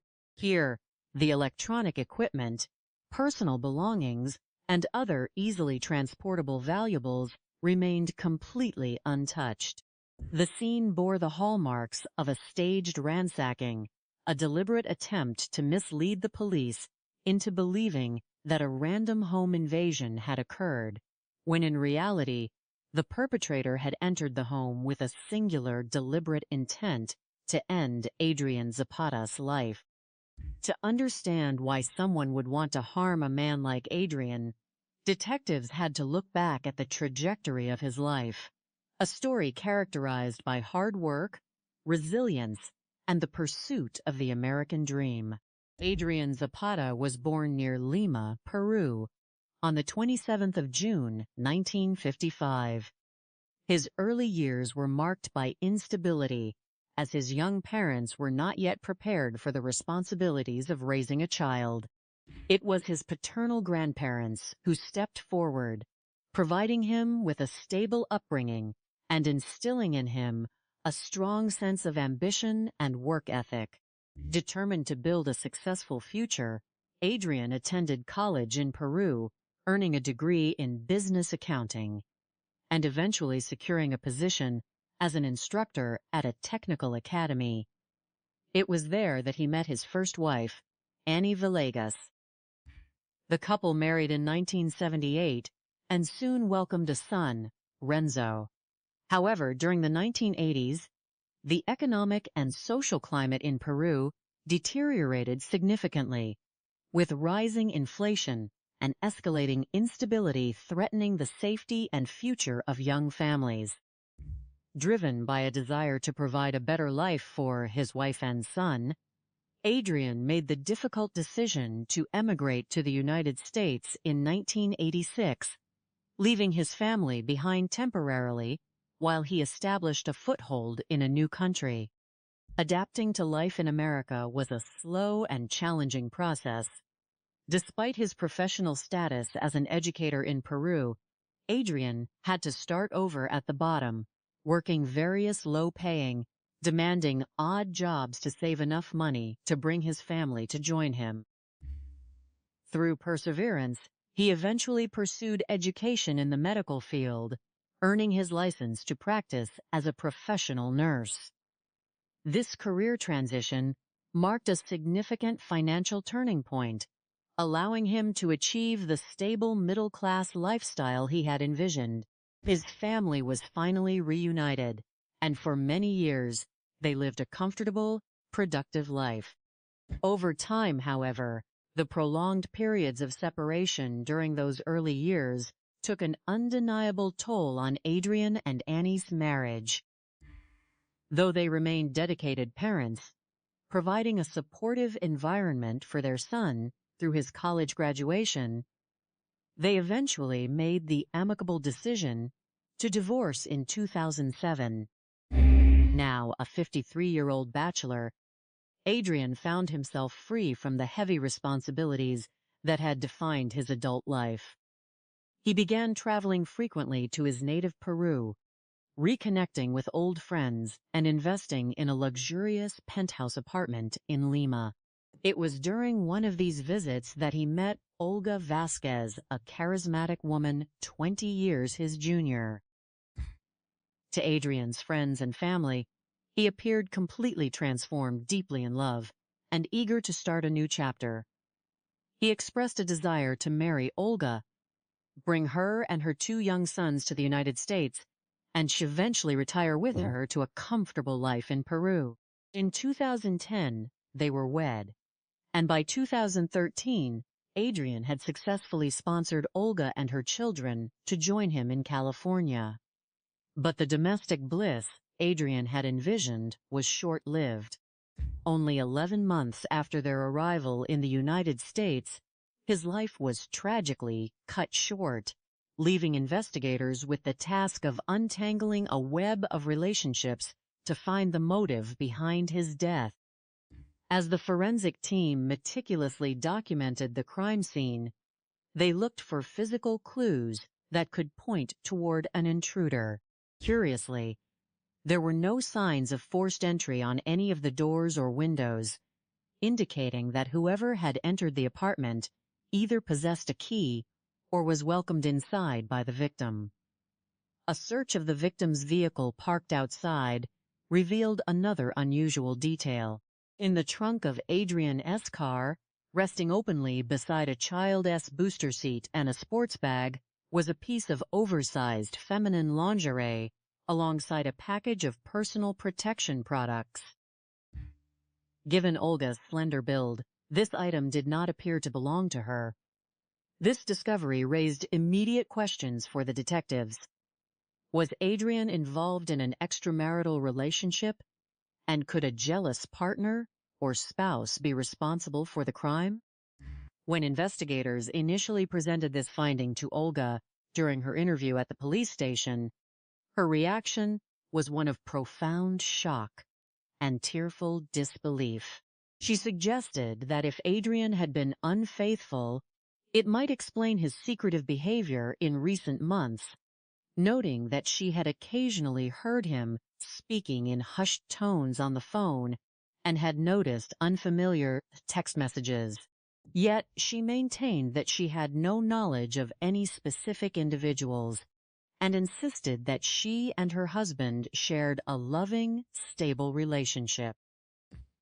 Detectives, committed to pursuing every potential avenue, began exploring Adrienne's professional and personal associates.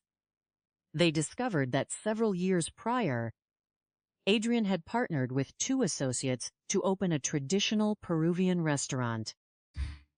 The venture required a substantial financial investment, and despite initial success, the business eventually struggled and closed, leaving behind unresolved debts and hard feelings. Rumors suggested that the former business partners held a grudge, believing Adrienne owed them approximately $30,000.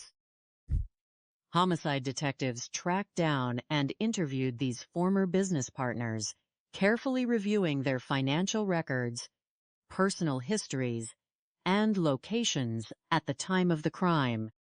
Both men cooperated fully, providing verifiable alibis that placed them far from the apartment on the morning of the murder. Furthermore, while they admitted to being disappointed by the failure of the restaurant, they harbored no extreme animosity toward Adrienne and had absolutely no logical reason to believe his death would resolve their financial disputes. With the business angle effectively resolved and ruled out, detectives turned their full attention back to Adrienne's immediate personal life. Speaking with Adrienne's colleagues at the local hospital where he worked as a nurse, investigators began to hear a very different narrative regarding the state of his marriage. Far from the picture of a harmonious union, Adrienne's coworkers revealed that he had been deeply unhappy. He had confided in close friends that his marriage had rapidly deteriorated almost immediately after Olga and her sons arrived in California. He noted that they had stopped sharing a bed and that Olga had become increasingly distant. More concerningly, Adrienne had discovered through phone bills that Olga was engaging in daily, lengthy telephone conversations with an unidentified individual in Peru. When Adrienne had attempted to dial the number himself, a man had answered the phone, only to hang up immediately. When confronted, Olga had brushed the incident aside, claiming the number belonged to her sister S acquaintance. Dissatisfied with this explanation, Adrienne had begun reaching out to contacts in Peru to quietly investigate his wife's fidelity, eventually learning rumors that she was involved with someone else. Armed with these revelations, detectives brought Olga in for further questioning. She adamantly denied the allegations of infidelity, insisting that her husband had never accused her of having an affair, and suggesting that the detectives were unfairly targeting her. Her defensive posture and immediate concern with whether she was considered a suspect raised red flags for the investigators. They realized that to uncover the truth, they would need to look past her statements and examine her physical movements and communications.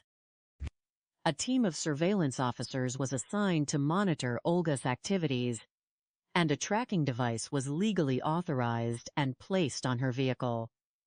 The value of this proactive step became apparent almost immediately. Within a short period, the tracking data led investigators to a local hotel where Olga and her children had checked in. Undercover detectives monitoring the location observed Olga meeting Ve Capite, a Spanish-speaking male. The two behaved with an obvious degree of familiarity and romantic affection, and during the night, surveillance captured Olga leaving her children S room to spend several hours in the companion S room before returning.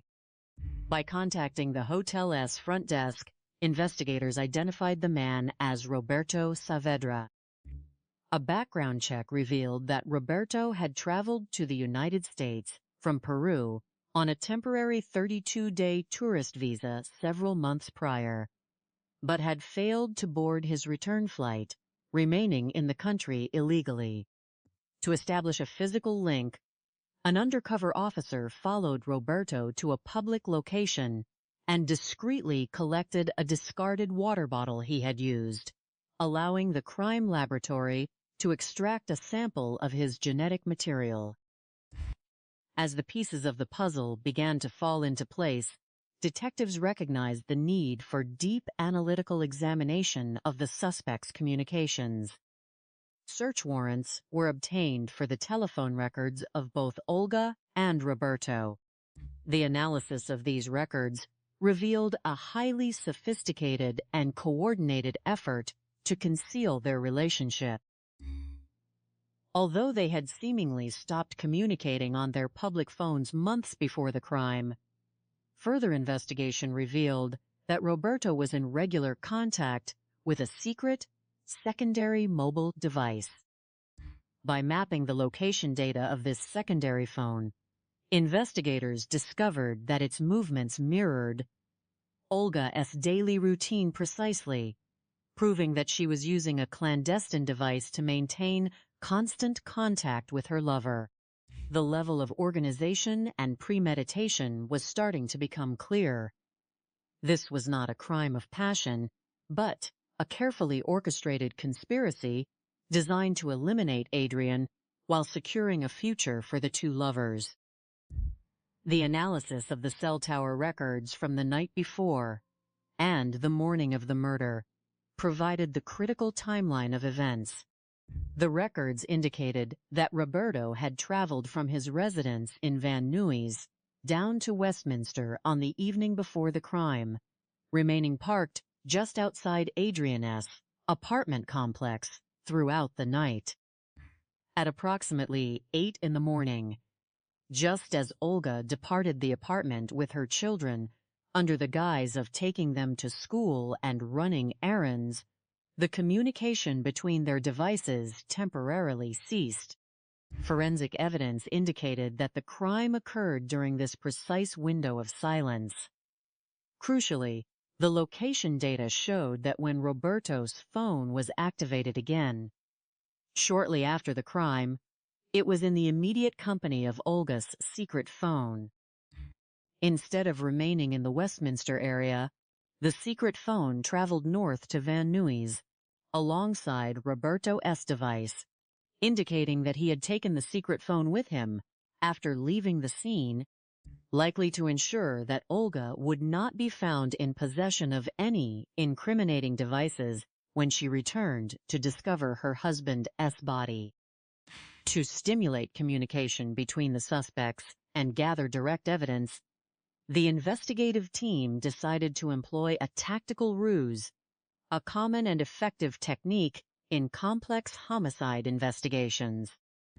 They contacted Olga and informed her that the crime laboratory had recovered foreign genetic material from the scene, suggesting it belonged to an international suspect. They hoped that this piece of information would prompt a panicked conversation between Olga and Roberto over the active wiretap on her phone. However, the suspects proved to be highly cautious. During their subsequent telephone calls, Olga was extremely guarded, speaking in cryptic terms and quickly steering the conversation away from any sensitive topics, indicating a high level of suspicion that her communications were being monitored. Recognizing that she was onto their tactics, investigators decided it was time to confront her directly. During a formal interview, detectives presented Olga with the surveillance photographs of her meetings. They kept hot Roberto at the hotel. Faced with undeniable physical evidence, her narrative began to shift. She admitted to the relationship, but claimed it had only commenced after her husband's death, seeking comfort during her period of grief. She continued to deny any knowledge of the secret phone, reacting with increasing anger and defensiveness as detectives pressed her on the geographical tracking data. Realizing that the evidence was mounting against her, she abruptly terminated the interview and requested legal representation. With the direct interrogation yielding no confession, the prosecution team and detectives embarked on a painstaking review of thousands of pages of digital records, including extensive social media messages, emails, and internet call logs, much of which required translation from Spanish. The recovered messages painted a clear picture of a long-standing, passionate affair that had begun in Peru long before Olga emigrated to the United States. In the months leading up to the murder, the couple had exchanged numerous messages expressing their desire to be together permanently, with promises that their separation would soon end. In May of 2016, The investigation received a major forensic breakthrough. The crime laboratory confirmed that the genetic profile extracted from the discarded water bottle used by Roberto Saavedra was a perfect match to the foreign DNA found on the oversized lingerie recovered from the trunk of Adrienne's car. This finding was of monumental significance. It proved that the items in the trunk had been deliberately planted by the perpetrators to create a false trail of infidelity, a clumsy attempt to cast suspicion away from themselves that ultimately backfired by directly linking Roberto to the vehicle. With sufficient physical, circumstantial, and digital evidence to secure arrest warrants for both suspects, detectives moved to take them into custody. However, when they arrived at Roberto's last known address, they discovered he had fled the area. Tracking his movements, investigators learned that he had crossed the border into Canada and applied for refugee status under an assumed narrative. Westminster detectives immediately contacted Canadian immigration authorities, providing them with the active murder warrant. Recognizing the gravity of the charges, the Canadian government denied his application and deported him back to Peru in October of 2017. Because the extradition process from Peru to the United States is a complex, time-consuming diplomatic endeavor, detectives made the strategic decision to delay Olga's arrest. They kept close, continuous surveillance on her movements in California, wanting to ensure that both defendants would be tried together to present a seamless, unified case to a jury. During this period, Olga continued her life, seemingly unaffected by the gravity of the crime, and eventually began a relationship with another individual. By March of 2019, the extradition proceedings were finalized, and Roberto was escorted back to Southern California by federal authorities. On the very same day, Olga returned to California from a personal trip to Peru. Detectives intercepted both individuals, placing them under arrest without incident. During a brief final interview, Olga finally conceded that she had indeed possessed the secret phone, though she continued to deny any role in her husband's death. The legal proceedings that followed showcased the power of meticulous circumstantial evidence. Olga Vasquez was the first to face trial in May of 2021. The prosecution constructed a highly detailed chronological timeline that illustrated how every piece of evidence, from the cell tower records to the planted lingerie, pointed to a singular, coordinated conspiracy. The motive was clear. By ending Adrienne's life, Olga would secure her legal residency status in the United States as a widow, claim his $41K retirement account, collect his $78,000 life insurance policy, and retain sole ownership of the valuable penthouse apartment in Peru, all while clearing the path to be with her lover.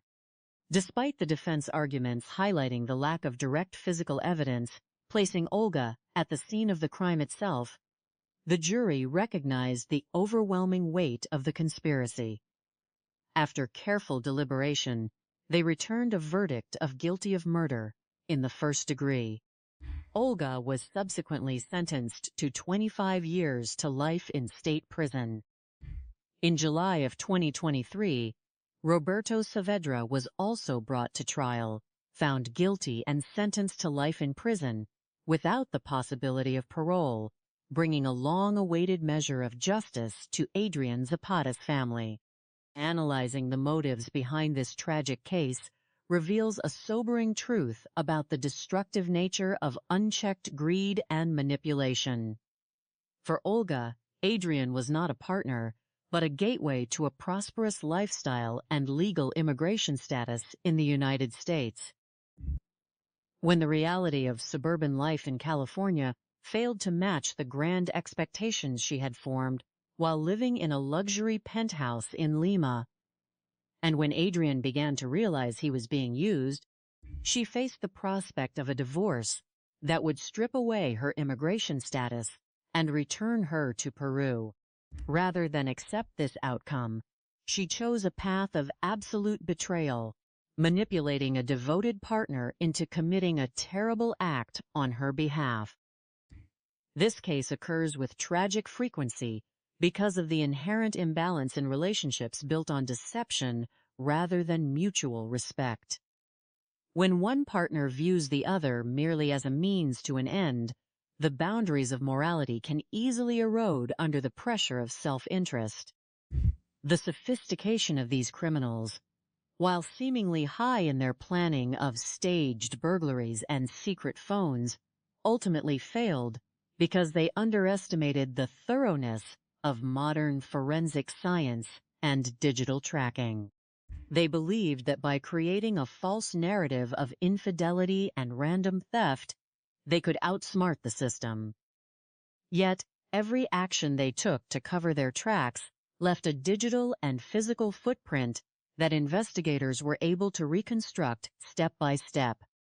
The most critical lessons to be drawn from this tragedy center on vigilance, the preservation of personal boundaries, and the value of professional, systematic investigation.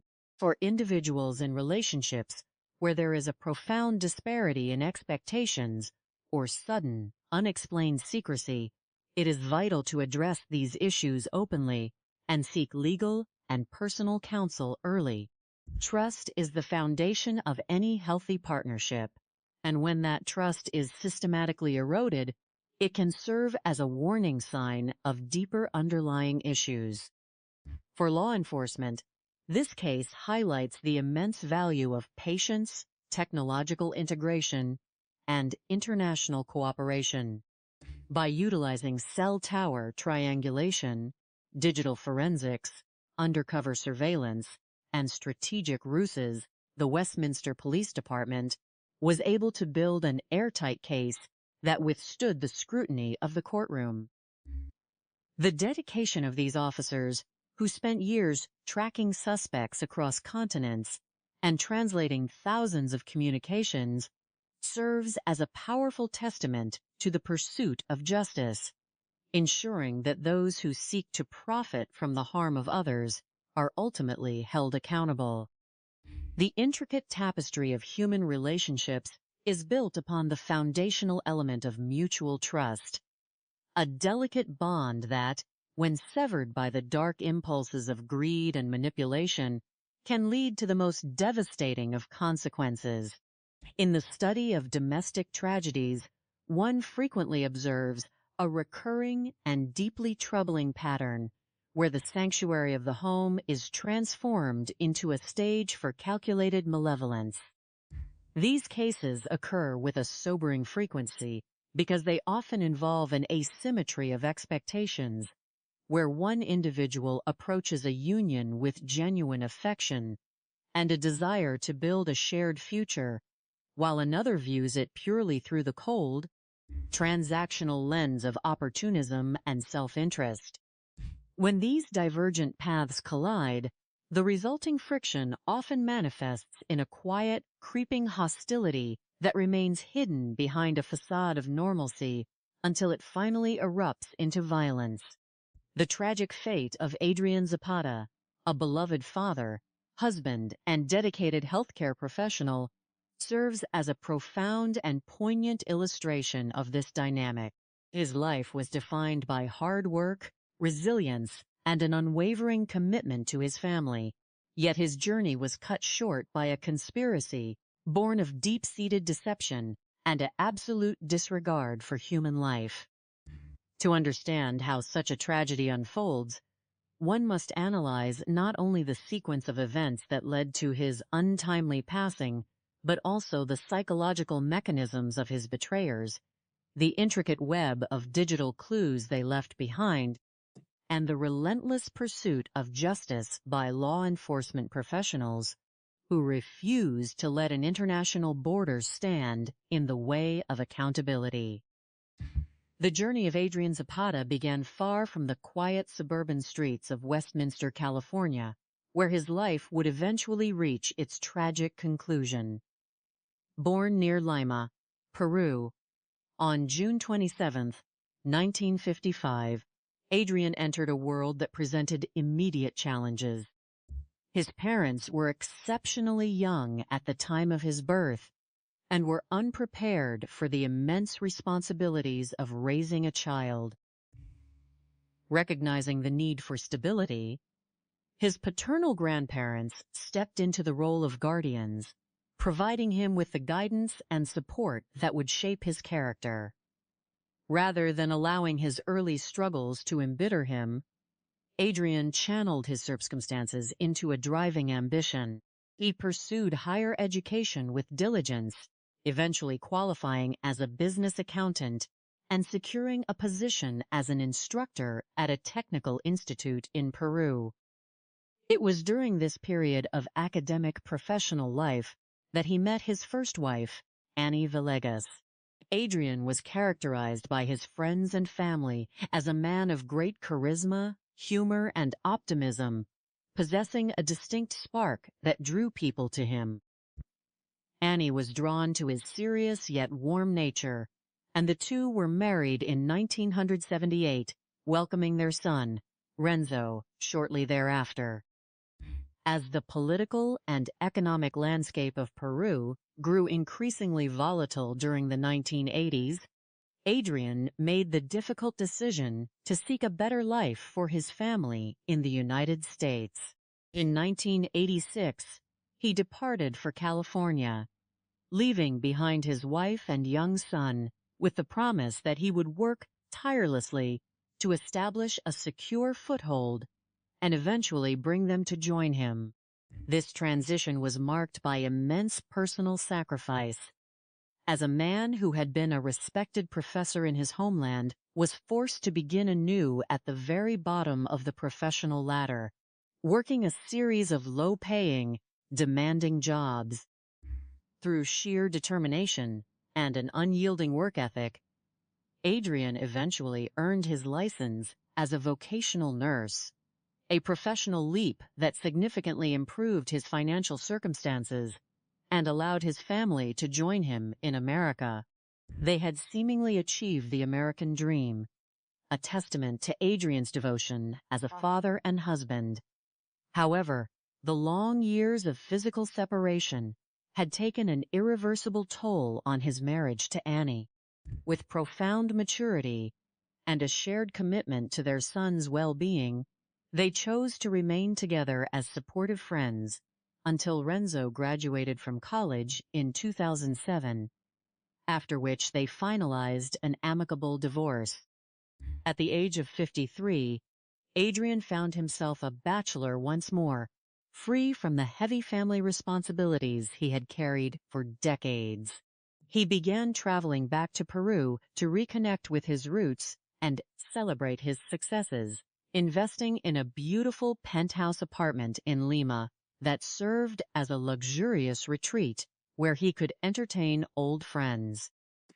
It was during one of these visits that he encountered Olga Vasquez-Collazos, a woman 20 years his junior, whose captivating presence immediately enchanted him.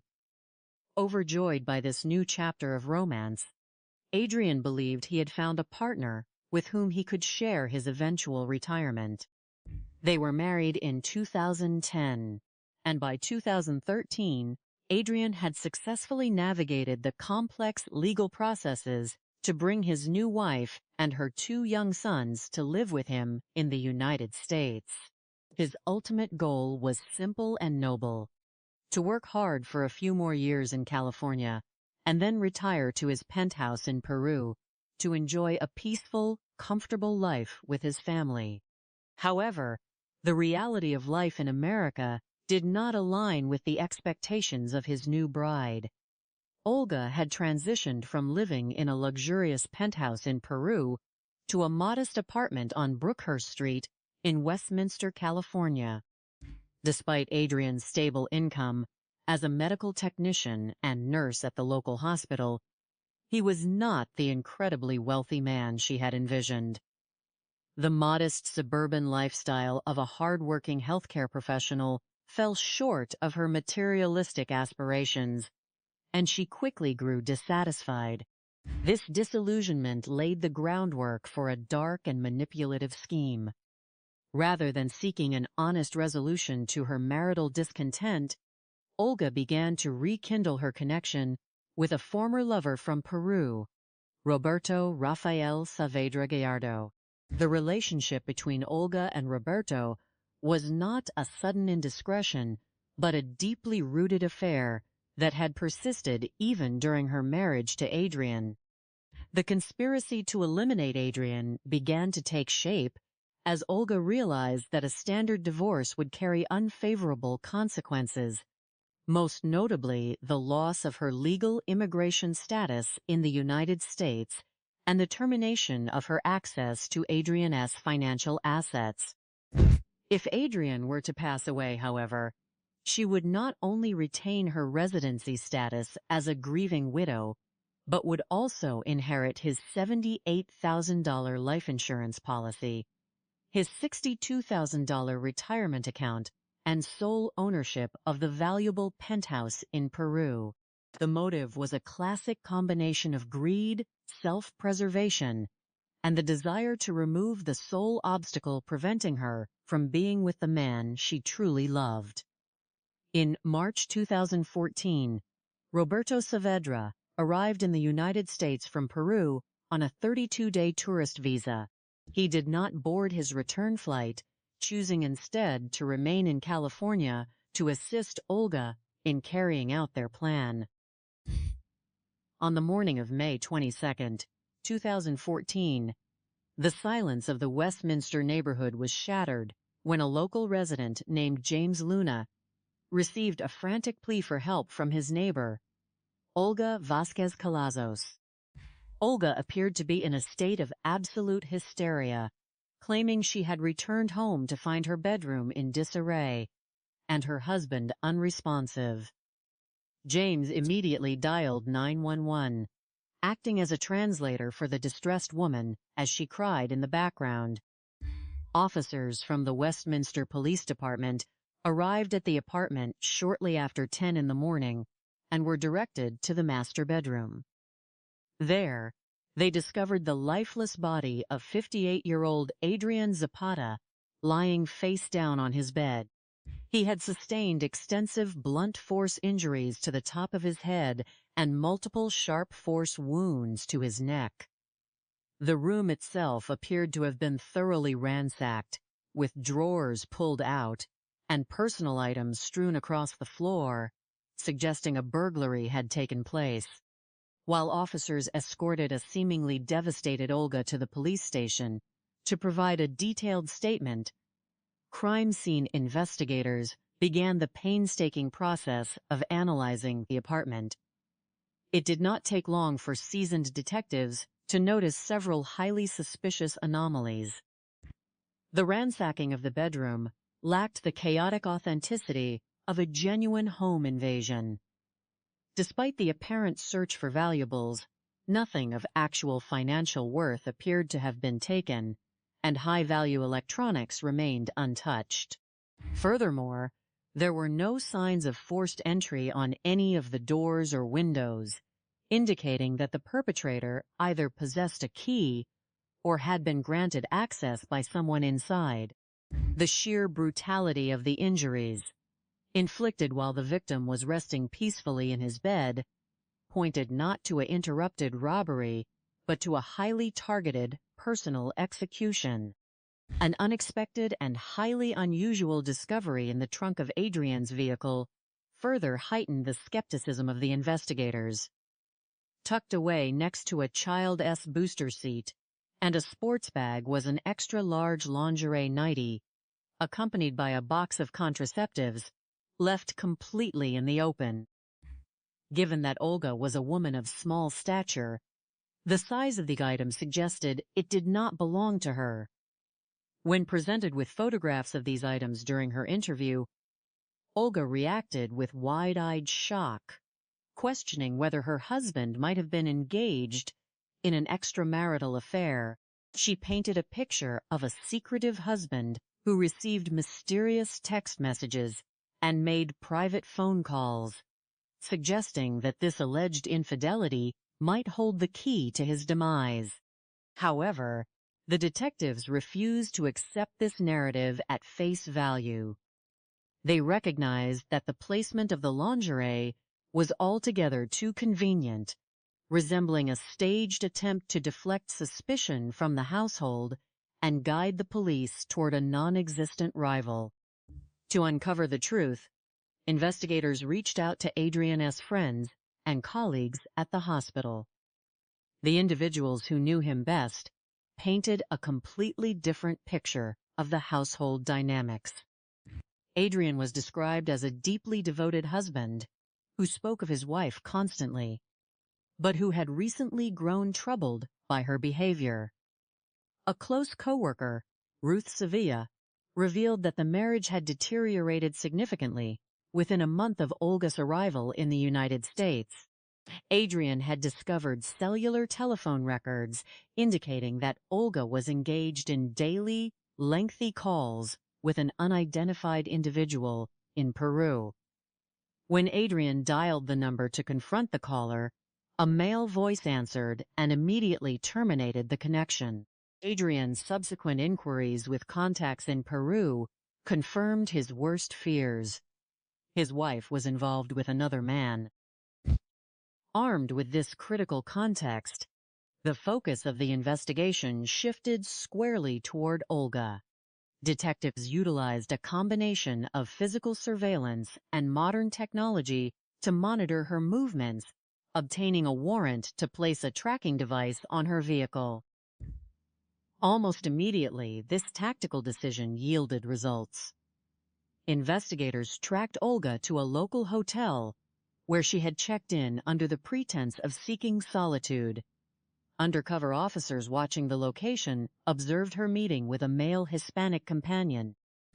The nature of their interactions was unmistakably romantic, and during the late-night hours, Olga was observed leaving her children in her room to spend several hours in the companion's quarters. By consulting the hotel registry, detectives identified this individual as Roberto Rafael Saavedra Gallardo. The puzzle pieces began to align rapidly as investigators dug into the background of Roberto Saavedra and secured search warrants for the cellular telephone records of both suspects. The digital evidence revealed a highly coordinated and sophisticated network of communication. While the primary cellular telephones belonging to Olga and Roberto appeared to have ceased direct contact around the time of the homicide, a detailed analysis of the records exposed the existence of a secondary secret cellular telephone registered under Olga's name. This secret phone had been active during the late-night hours preceding the murder, placing numerous calls to Roberto's device. The geographic location data associated with these devices provided a chilling timeline of the crime. On the night prior to the murder, Roberto's phone tracked his movement from his residence in Van Nuys down to Westminster, where he remained positioned just outside Adrienne's apartment complex until approximately 8 in the morning. At that precise moment, his device was turned off, coinciding with the estimated time of the attack. When the device was powered back on shortly after 8:30 in the morning, the cellular tower data indicated that Roberto's phone and Olga's secret phone were in the exact same location. The secret phone then began to register connections with towers moving northward, following the exact path of Roberto's return journey to Van Nuys, while Olga's primary phone remained in Westminster. This digital footprint suggested that Olga had deliberately transferred the incriminating secret phone to Roberto before initiating her frantic public discovery of the body, ensuring that no evidence of their communication would be found in her possession when the police arrived. To secure the physical evidence necessary to back up this compelling circumstantial timeline, investigators devised an ingenious plan to obtain a sample of Roberto S. deoxyribonucleic acid. An undercover officer followed him and surreptitiously recovered a discarded water bottle he had used. The forensic laboratory analyzed the biological material left on the bottle and compared it to the evidence collected from the crime scene. The results provided a monumental breakthrough. The deoxyribonucleic acid profile obtained from the water bottle matched the male profile found on the extra-large lingerie nightie that had been planted in the trunk of Adrienne's vehicle. This scientific link demolished the defense narrative, proving that Roberto had handled the very item meant to frame Adrienne, thereby establishing his direct involvement in the conspiracy. Despite the strength of this evidence, the path to prosecution was fraught with legal and logistical challenges. In an effort to prompt an incriminating admission, detectives utilized a wiretap on Olga's phone and executed a strategic deception, informing her that foreign biological evidence had been recovered from the victim's body. While the resulting conversations between Olga and Roberto were filled with intense paranoia and coded language, they remained highly disciplined, avoiding any overt confessions. Recognizing the need for absolute certainty, prosecutors temporarily deferred filing charges in late 2014, allowing investigators to embark on a years-long, meticulous review of thousands of text and Skype messages, which had to be carefully translated from Spanish. These records painted an undeniable picture of their long-term romance and their shared desire to be together at any cost. Before arrests could be made, Roberto Saavedra realized the net was closing and fled the United States, traveling to Canada, where he sought to obtain refugee status. However, the Westminster Police Department acted swiftly, coordinating with Canadian federal authorities and the International Police Organization to notify them of the outstanding murder charges. Consequently, the Canadian government denied his application and deported him back to Peru in October 2017. There, he was immediately detained by local authorities, initiating a complex and lengthy extradition process that spanned an additional 2 years. During this time, detectives kept close tabs on Olga, who remained in the United States and had already entered into a relationship with a new companion. In March 2019, as the final clearances for Roberto's extradition were secured, investigators learned that Olga had recently traveled to Peru. On March 15, 2019, as she disembarked from her return flight to California, she was taken into custody without incident, coinciding perfectly with the arrival of Roberto Saavedra under armed escort. The legal proceedings brought a sense of profound closure to Adrienne's grieving family. Olga Vasquez-Collazos was the first to stand trial in May 2021. The prosecution presented a masterclass in circumstantial evidence, weaving the cell tower data, the secret phone records, and the biological match into an unbreakable timeline of events. The defense argument that there was no physical evidence placing Olga at the immediate scene of the attack was countered by the clear proof of her active facilitation and coordination of the crime.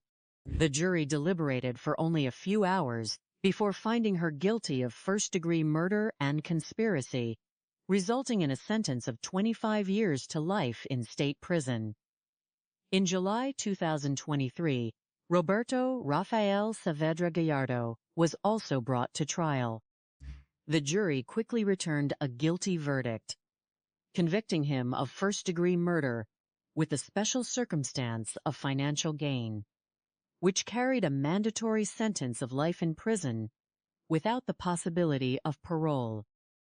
The tragic loss of Adrienne Zapata offers profound lessons for the preservation of safety and the recognition of manipulative behaviors in personal relationships. It underscores the critical importance of maintaining healthy boundaries and recognizing the warning signs of financial exploitation and emotional detachment.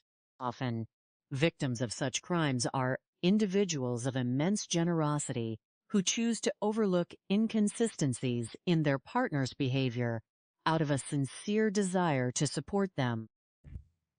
Recognizing when a relationship has transitioned from a partnership of mutual respect into one of parasitic dependence is a vital protective measure. Additionally, this case highlights the extraordinary efficacy of modern investigative techniques. The resolution of this complex international conspiracy was made possible by the meticulous preservation of digital records, the creative application of surreptitious forensic collection, and the seamless cooperation of local, national, and international law enforcement agencies. By leveraging cellular data mapping, genetic analysis, and strategic communication, investigators demonstrated that no matter how sophisticated a criminal plot may appear, the digital and biological footprints left behind will inevitably pave the path to justice, ensuring that the memory of victims like Adrienne Zapata is honored, and that those who seek to do harm are held fully accountable under the law. The detectives secured warrants to examine the telephone records of both Olga and Roberto. They discovered that Olga was utilizing a second, secret mobile phone registered under her name, which she had not disclosed to the police. The records showed extensive communication between the secret phone and the phone of Roberto. On the night before the crime, the telephone of Roberto traveled from the area of Van Nuys to the vicinity of the apartment in Westminster, where it remained active nearby until approximately 8 in the morning. At that time, all communication ceased, aligning with the estimated time of the passing of Adrienne. Shortly thereafter, the phone of Roberto and the secret phone of Olga traveled together back to the area of Van Nuys, indicating that Roberto had taken the device with him so that Olga would not have incriminating evidence in her possession when she returned to the apartment to discover the scene. The investigation revealed a clear financial and personal motive. A divorce would have jeopardized the immigration status of Olga and her children, forcing them to return to Peru. By contrast, the passing of Adrienne made Olga the beneficiary of a retirement account valued at $62,000, a life insurance policy worth $78,000, and the penthouse property in Lima. To gather further evidence, the police initiated a wiretap on the telephone of Olga and utilized a tactical deception. They informed her that they had discovered foreign DNA on the body of the victim and suggested it belonged to an international suspect. Although Olga and Roberto became highly cautious and avoided discussing the matter explicitly, their increased anxiety and coded language confirmed the suspicions of the detectives. During a subsequent interrogation, Olga became defensive and refused to cooperate further, requesting legal representation. As the authorities prepared to make arrests, they discovered that Roberto Saavedra had left the United States and traveled to Canada, where he applied for refugee status. The Westminster Police contacted Canadian officials and shared the active murder charge. Consequently, Canada denied his application and returned him to Peru in October of 2017. The process of extradition from Peru to the United States required an additional 2 years, during which time detectives kept close watch on Olga to ensure she did not flee. In March of 2019, Roberto Saavedra was successfully returned to California, and both suspects were taken into custody on the same day. The trial of Olga Vasquez took place in May of the year 2021. The prosecution presented a comprehensive timeline of events supported by digital and physical evidence, demonstrating the coordination between the two defendants.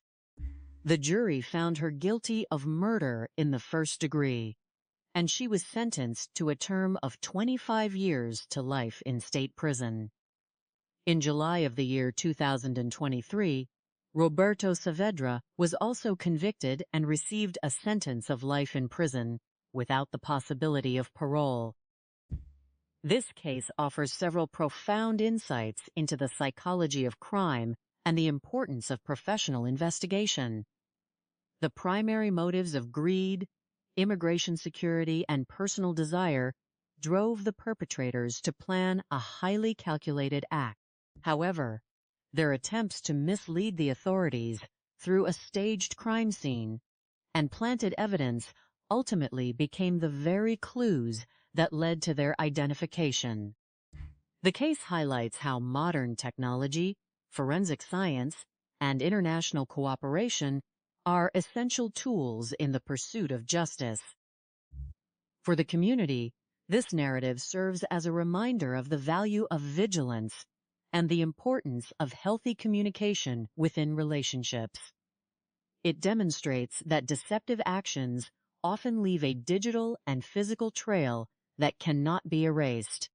The dedication of the investigating officers, who spent years tracking leads across international borders, ensures that the memory of Adrienne Zapata is respected and that justice is upheld, reinforcing the principle that systematic and patient efforts will overcome the most complex deceptions.